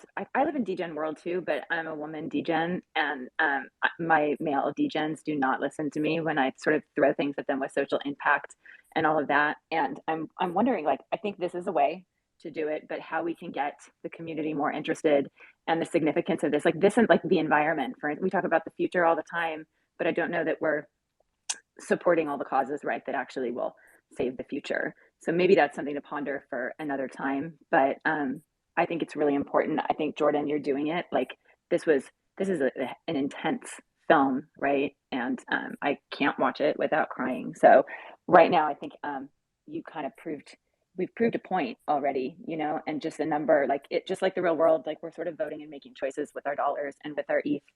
And that list is going to be on the blockchain forever. So for those of you bid, thank you. Think about bidding, ask your friends. It doesn't have to be 0.1. It can be 0.01, you know, like any bit counts. It just means that this matters to you. That's the only thing I can think of. Hey, and if you're a DGen, it can also be 0.420 or 0.69. Right? But Right. but to your point. Also, how does everybody get their ENS address to show up on Party Bid? Mine is just my numbers, and I'm like, Yeah, mine is what? also. But It but will anyways, refresh. It will refresh anyways, into your what ENS. what I'll say to that real quick, is you know, NFT culture is in some ways a part of, but also slightly separate from crypto culture. And I think that the kind of social conditions that are making it thrive are very different than what has made crypto as a whole thrive or come about. Um, I would say usually when we talk about degens, right, we're talking about like a certain like direction. It's people who have been in crypto for a long time and now we're finding NFTs. And I've been in crypto for a long time, but I haven't really done anything meaningful, nor have I ever really had much capital in it just because it didn't really capture my heart as much as other things did. I think when I was in school and things like that, and probably once I was out of school and had too much time on my hands, I was like playing around, and luckily NFTs came about at the time.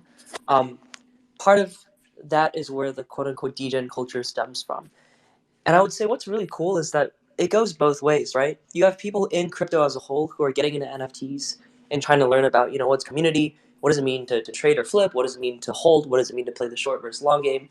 And then you have this group of people who have not really been into crypto, but maybe have been artists for their whole lives. Whether they've been very successful or they've been struggling, starving artists, they're seeing NFTs first, and they're seeing the technological capabilities, the distribution capabilities, the community building capabilities of what is really an art form that brings tech, finance, and art together. And they're going the opposite way, or at the very least, they're starting with NFTs instead of starting with crypto and old crypto. And I think in some ways, like, those are the people who will not only save NFTs, but will probably save crypto because it brings that humanist element that's so necessary for mass adoption, onboarding, bringing more people into the space, showing its capabilities, actually acting on them. So in this case, towards social change and a call to action, which is why I think, I don't want to sound like a shiller, but like I'm super interested in the journeys that Gabriel, Aliah, and Izzy are going to take because whether you like it or not, you've worked on a work of art that is an NFT, and it's going to carry those properties forever. And I think it's really interesting that you started in that direction because a lot of us need to be inspired on what it means to be an artist or to have art in our lives, and now to have the technology to express that. That's what I mean when I say I'm a DJ, because I kind of went the other way around. But what's been really good is people who have gone in an opposite direction from a lot of us, or have a different starting point, have a very unique perspective. You just dropped the DGen manifesto, Andrew, and you need to mint the heck out of that. Seriously, the humanist approach really resonated for me. Such a beautiful expression of what you just said. I loved it, and it's so great this is a recorded room, because you can take that soundbite and you can you can mint that. Andrew, that was beautifully said, because I've been in this space with you a long time as well, the crypto space, and I think that you nailed it. You nailed it. I mean, you're all teaching me. Seriously, it was a privilege to just help host this room with Trish and Sheila. This was awesome. I'm so grateful. I'm so grateful that Margaret got you in the room the other night. You know, Sheila ran the room. It's a little over a week ago, and it was a super deep room. We went some really deep places, and I love that you came in. I'm so grateful that you connected. I love the relationship that you and Margaret have.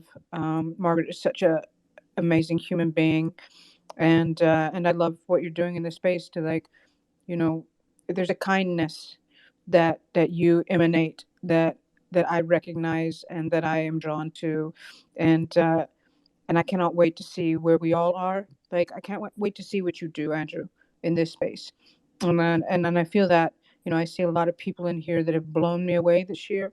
I see Ashita Soul Curry there, and Elle, of course, who has been my DJ buddy in the whole film world, and Kelly, who came into the Elevating Women's Room, and I think got her first sale there. Yeah, got her very first sale. Found her first collector there, and Lindsay and Kamani and Crooks and Misha, who I've just met. I mean, I could keep going down the list, because I'm looking in this room and I see so many people who have supported me, but also just supported our community, like the support you see happening. So I'm grateful that you guys came in and spent your time with us tonight, and thank you for the flowers that we've gotten.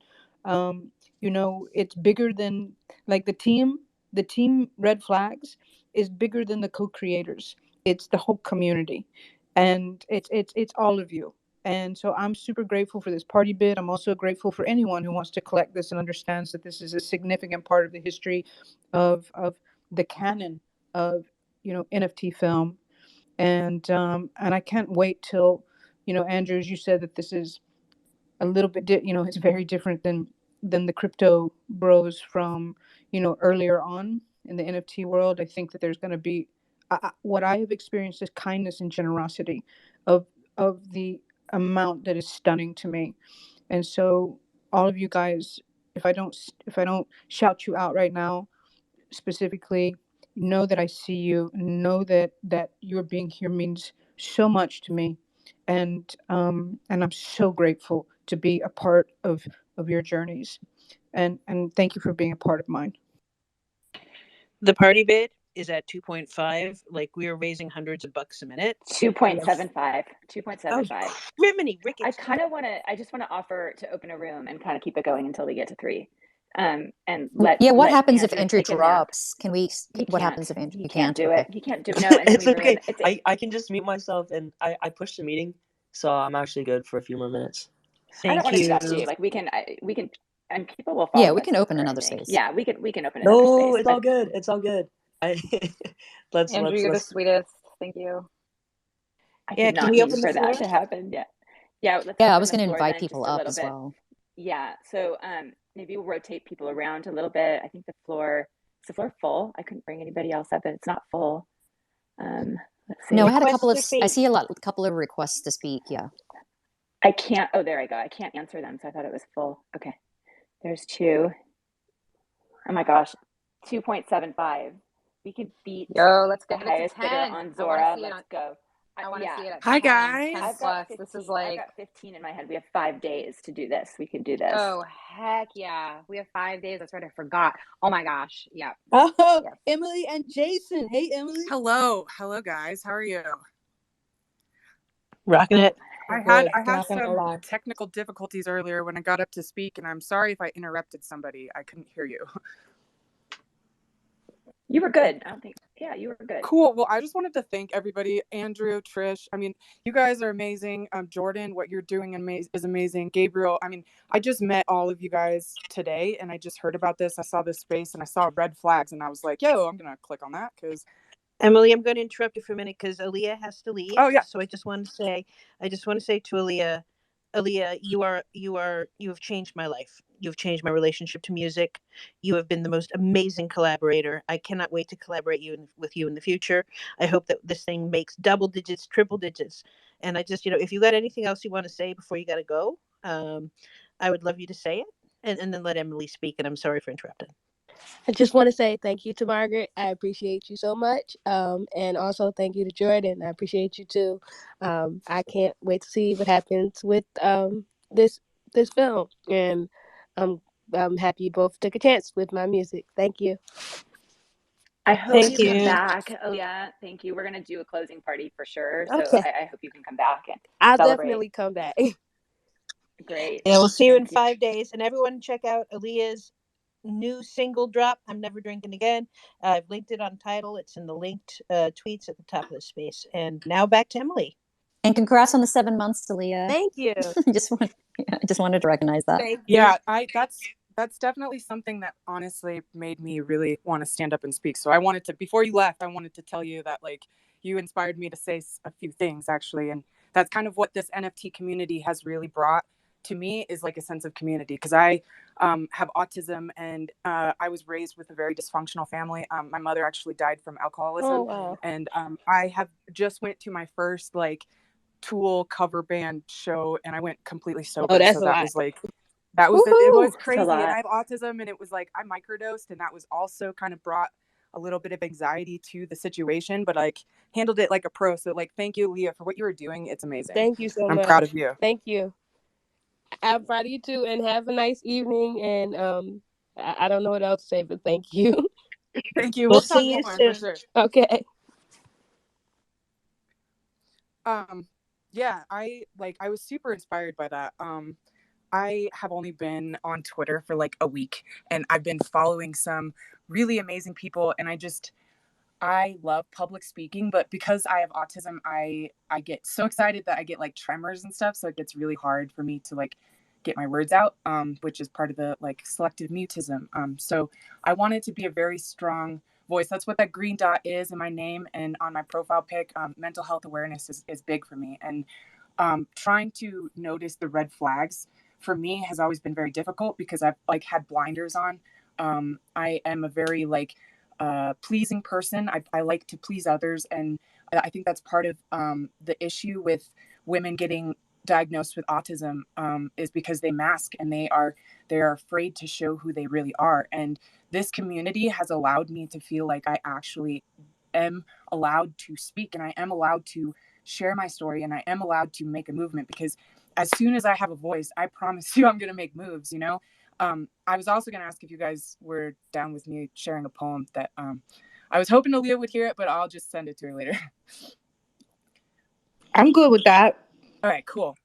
So I wrote this. I was, like I said, I've been sober. I do mess around a little bit with psychedelics, but it's mostly like microdosing. I'm trying to look for holistic and alternative methods to, for my ADHD and my autism. So that is that part. I'm not, I'm a psychonaut, but not every day. But I was really hard in, like cocaine and stuff.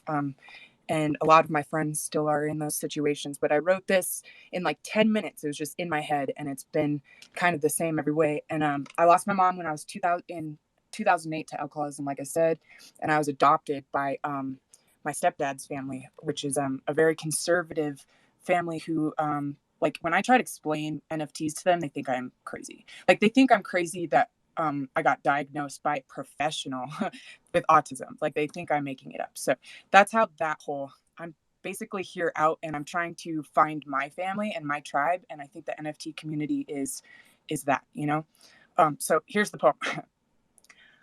I never could cope with losing one so close. Heaven or hell were two choices, and mine were love or overdose. My mind was fucked up. There was no one to trust, and losing friends felt like losing my only family. It sucked. An understatement. I continuously and brutally abused. I had no religion, no faith, and I was constantly accused. My dad said 9 times out of 10 he'd give an inch and I would take 5 miles. I grew up motherless and felt fatherless. I'm surprised I still smile. Don't restrain me. I'm vicious and I'll take that mileage and triple it. But love and respect me, I will give every inch back with interest. I burn bridges like paper, a born arsonist by nature. Mason jars full of bad times like I distill emo shine. I got to keep my lid still tight because I'm worried about what might spill out on the floorboard. DUI, I can't afford court, but my mother, she had 3.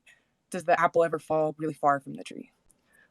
Wow, bravo, Emily. Thank you. This is Sheila, aka Sketch Poetic. I wanted to personally say something to you and invite you to my Monday Arts and Healing Showcase, because what you just did is exactly what that space is intended for, is for people to share their poetry, their music, their words, and how art has helped them heal. And I would love to invite you to that on Monday. I'll send you a DM with the invitation, but you just embodied everything that I hope that space creates for people. So hopefully you can find your tribe there. There's a number of the people in the Healing Collective listening in right now. Love you all.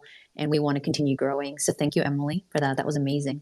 Yeah, thank you. I really appreciate you. I thank you, Andrew, for having this space because, like I said, I've had this Twitter for like a month or a week, and I've just really, I love public speaking, but I was afraid to do it because I just am kind of bad at it sometimes. But this space has made it really easy, and I appreciate you guys. And I'm gonna just sit back and listen to the rest. But I'm thank you so much. I appreciate it. Emily, that was so beautiful, and this was a perfect room. I don't know. I mean, seriously, we're here talking about art, and we may be talking about like a motion picture NFT, but there's a bunch of creatives here talking about process, and then you got moved to share yours, and I don't know. I kind of think that that's so profoundly perfect. So thank you, and I would seriously take up Sheila Darcey, Sketch Poetic, because her rooms, when you go in and you're going to share your spoken word and you're going to hear the other spoken word poetry there, you're going to know that you have found your tribe. Love you, That's awesome. Jordan. Thank you so much, you guys. And I'm a DGen, from birth, but I'm here making art, and I feel like NFTs are the way to connect humanity.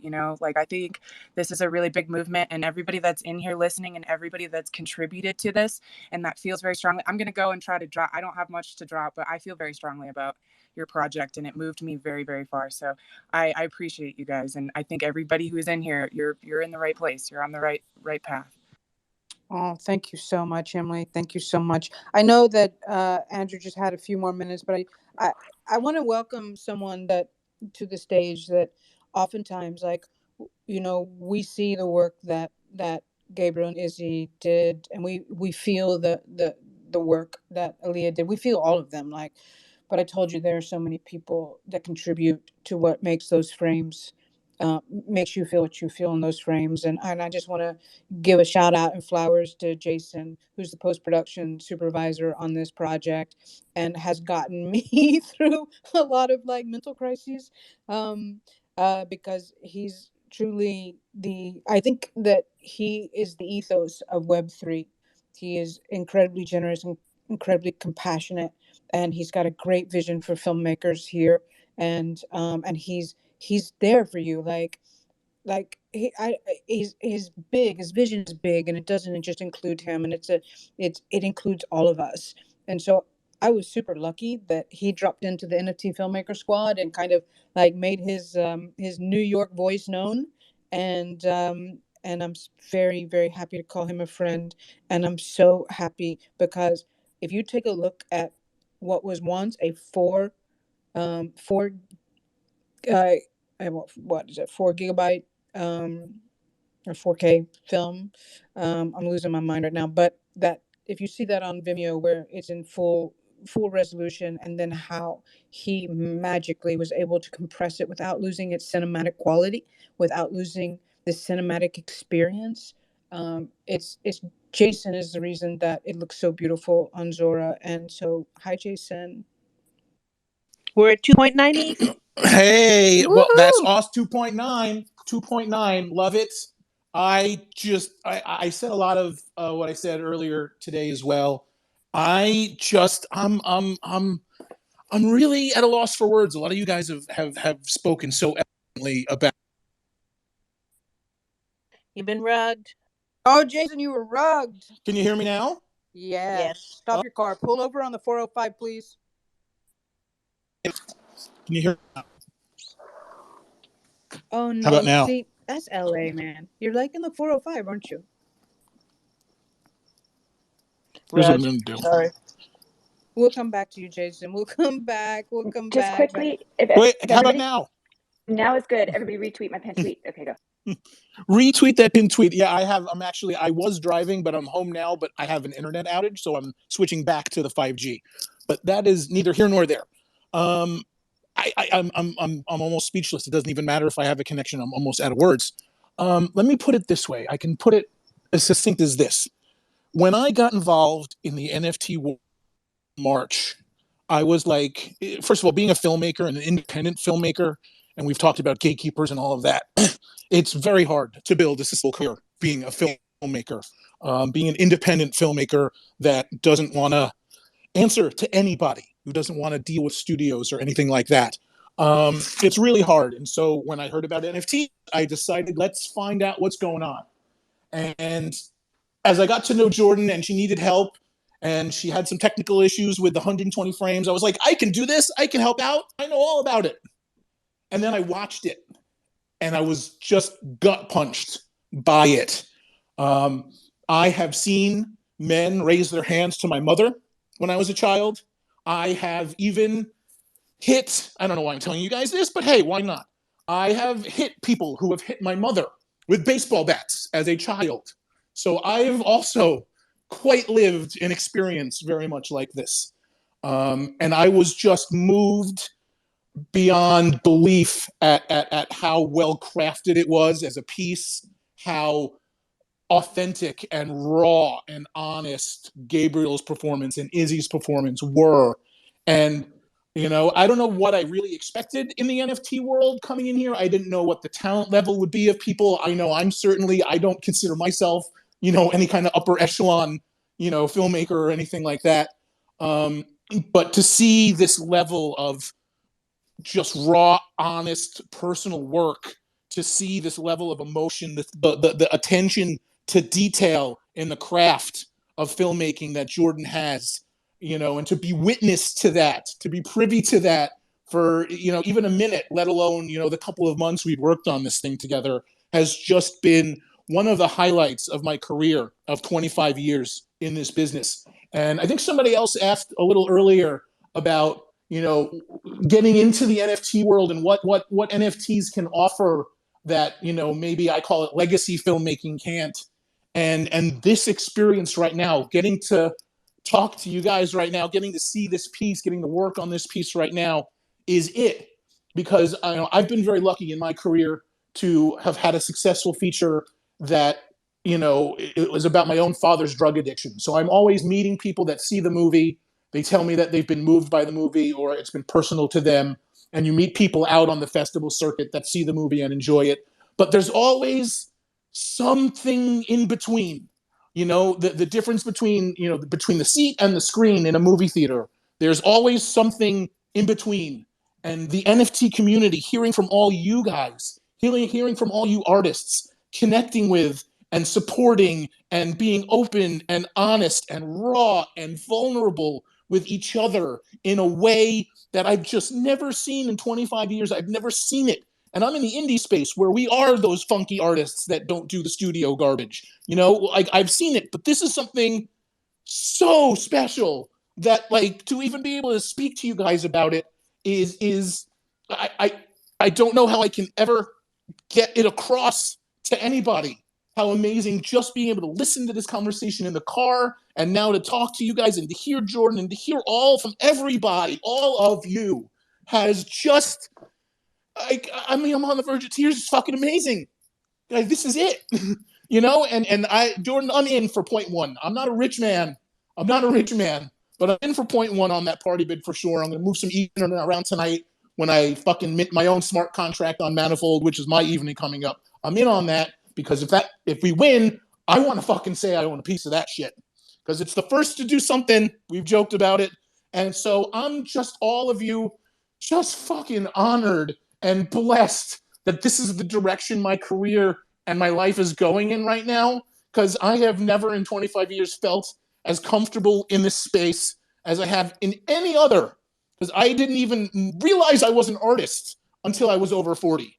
So to be here and share this moment with you guys, and to share this moment in Jordan, the spotlight is on you, and Izzy and Gabriel and Aliah as well. The spotlight's on all you guys tonight. So I'm just a cis white man who's just seeing how amazing the world can be. So I'm gonna just step back, let you guys enjoy the moment, and Jordan, I can't wait to work with you again. Gabriel, I'd love to work with you someday. I'm thinking about parts to write for you guys, right now. I love you and your enthusiasm and your openness and your vulnerability. I love you. You're fucking great, dude. You're absolutely fucking great. And I think it was Margaret that said it. You guys need to be fucking stars. You do, because you don't see that kind of authenticity on the screen very often. So it's amazing. So again, just kudos to everybody. I guess giving flowers to someone is just a euphemism for giving kudos. I'm an old man. I don't know the lingo. But flowers to all you motherfuckers. I'm so proud of you. I love being here. I love doing this. I'm going to keep arguing with people outside of this space who talk about the stealing and the right-clicking and the saving and how we're all trying to scam people. They'll fucking miss out on this. Fuck them. But I will argue with them because I'm from New York. Anyway, I love you guys. Thank you so much for the time and for the platform. Jordan, the spotlight is back on you. You deserve every bit of kudos and flowers and all that jazz coming your way. Oh my God, Jason, that was amazing. I mean, you're always amazing. You're always amazing with like your enthusiasm and passion for all of this. Every Wednesday that we do this, and definitely every Zoom that we have. But thank you so much, and more importantly, thank you for that vulnerability. I think I started my eyes started stinging really badly when Gabriel and you started talking, because to see the vulnerability between the two of you, to see that, it's I love it. And I want to keep nurturing a space for men to feel that they can be vulnerable, and it's safely, as much as I want to nurture a space where underrepresented people can feel empowered. So Jason, thank you so much. Thank you so much for all those flowers, and really, Gabriel and Izzy are stars, and so is Aliah. And I'm feeling, as I have for many months now, super grateful. Have we got time for any more questions? Because I just love what everyone's bringing in. I'm ready for like the all-night telethon. For a few more minutes. Oh my gosh, Andrew. No, go. Andrew, Trish wants to be Jerry Lewis tonight. I think tonight might be like the all-night telethon. I'm starting to feel like I'm getting my inner like NPR Jerry Lewis is coming back to me, like recollections. Maybe a little QVC. I've got like all of that in me right now. I know, so I kind of have that in me. So Andrew, Sheila, like I know that you have lives, but I'm kind of into this. So shut it down whenever we need to shut it down, and I'm gonna open up a room. Probably, yeah. I don't know what Jordan thinks about that. I mean, Jordan, I can hold down the all-night telethon. You can take a nap and come back.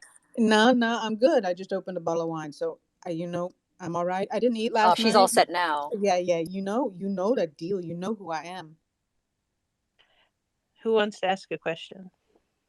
Maybe I'll take that after this question, if that's cool. Perfect. Awesome. Andrew, super generous to offer the room. We went way over time. Andrew's killer, everybody. You didn't have to do this at all, so thank you. So yeah, one more question, and then I'll open it up on mine and tweet it. Hey, Chris. Hey, Jordan. I don't have a question, but I just wanted to say congratulations. Super proud. Awesome job. Awesome film. Oh, Chris. I want to give you a hug. Thank you. I want to give you a hug, Jason a hug, and oh my goodness. If anybody doesn't know Chris, like people need to know Chris. Like this is how Chris feels about art and artists and how he supports them. And you don't even know the half of how he supports artists, not just by collecting. He's a really great friend and a really incredible member of this community. And he's also very quiet and humble. And yeah, that was perfect. You're perfect. I have to echo that. Yeah, I just wanted to echo that just because I find people's actions behind the scenes is so much more powerful for me personally than what people see. And Chris, oh my God, in so many ways has shown up, not only for me, but for the Healing Collective. And I just cannot thank you enough. And just your presence in here is deeply, deeply felt. So I'm just going to say a few closing words and let everyone else start to wrap up the room. And mine are going to be action orientated. First of all, thank you to Andrew, to Sheila, Trish, Jordan, everyone who's been here, to Gabriel and Izzy, and Aliah and Jason. You are a beautiful heart, and I'd like to talk to you. So DM me. But I just want to say, the party bid. We've got bid of 3.15. That's a straight bid. But the party bid is the thing that's really exciting to me because of its rate of motion, what they call a direction of travel. And that thing is running like a freight train. So we got 5 days. And so what I'm going to ask, if you've donated to the party bid, can you sort of make a post about it and tell people why you donated to the party bid? And just, if you can't donate, that it's totally cool. You can share with thoughtful words about the film. But yeah, as we're closing up the room, just big flowers to Andrew, who's been so generous to me. I owe you 8,000 favors. And to Trish and Jordan, who are still here. This has been one of the most surpassingly beautiful and wonderful experiences of my life. And I look forward to working with you so much in the future. Thank you to Sheila. Thank you to everyone who's here. Thank you to all the people who supported. And yeah, I just really hope that this piece sets stars in the sky and changes the landscape for film, for music, and the NFT space. I love you For the all. I love you all culture. so much. Yeah. Love you back. Thank you, Jordan. All right, everybody. Yeah. Jordan, say something and we'll 5, 4, 3, 2, 1 it for Andrew. Oh, Open up anymore. yeah. Well, I mean, God, okay. I had something to say and it went away. I'm super grateful, Andrew. Thank you so much for this, and the time and the care and just your words about the work. I'm humbled. Again, I will say it. I'm humbled, but I also want you to know that part of the reason I'm humbled is because my brother left to go to a Bjork concert, which was more important than being here, because he's a real DJ. Yeah, he had fourth row and VIP passes. Come on, I understand, but I think that I can look back over my career and I can look back over my heartbreaks in what it meant and what it means to be a woman in this space, in the industry, in my industry, where only 5% of women are given opportunities or making films, feature films. And then I'm white, so then when you start to talk about Black and BIPOC and like you keep going, Asian and Indigenous and go on down the line, the percentage becomes minuscule. So I feel like that my whole life has brought me to this point with NFTs, and I feel like that the NFT filmmaker squad and all the filmmakers that are trying to carve a place here, we were brought here because we have some experiences and some skill sets, and we can carve a path not just for ourselves but for others. I've always been a person that is all, the rising tide floats all boats. And so, if you're a filmmaker, I mean, after this week, after give me a minute, but please join our community. Please feel free to DM me, because like what Margaret has done for me, I always want to like lift people up and take them along with me. It's just part of my DNA. I want us all to win. And so all of you guys who have been amazing for the last year, and especially like the last month where I've started to lose my mind a little bit. I thank you for all the love and the support and the time, because time is something we don't get back. And I value you so much. And so now let's just go fucking chop it up and cut it up and be serious degens, like serious degens with Trish, because well, I just started to get into the cups. Yeah. Congratulations already, Jordan, Margaret, Andrew. Thank you, Sheila. I love you. Thank you.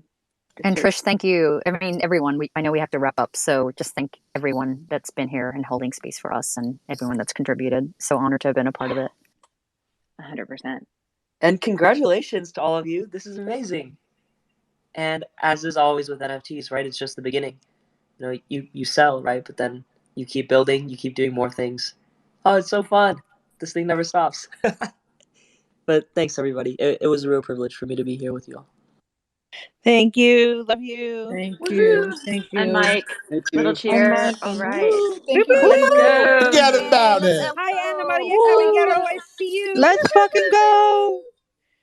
Wait, who just said that? Let's fucking go. Of It course was I pretty did. good. That's me. That was Was Jordan. it Let's Jordan? fucking go. I've Let's never fucking go. heard you say let's fucking go.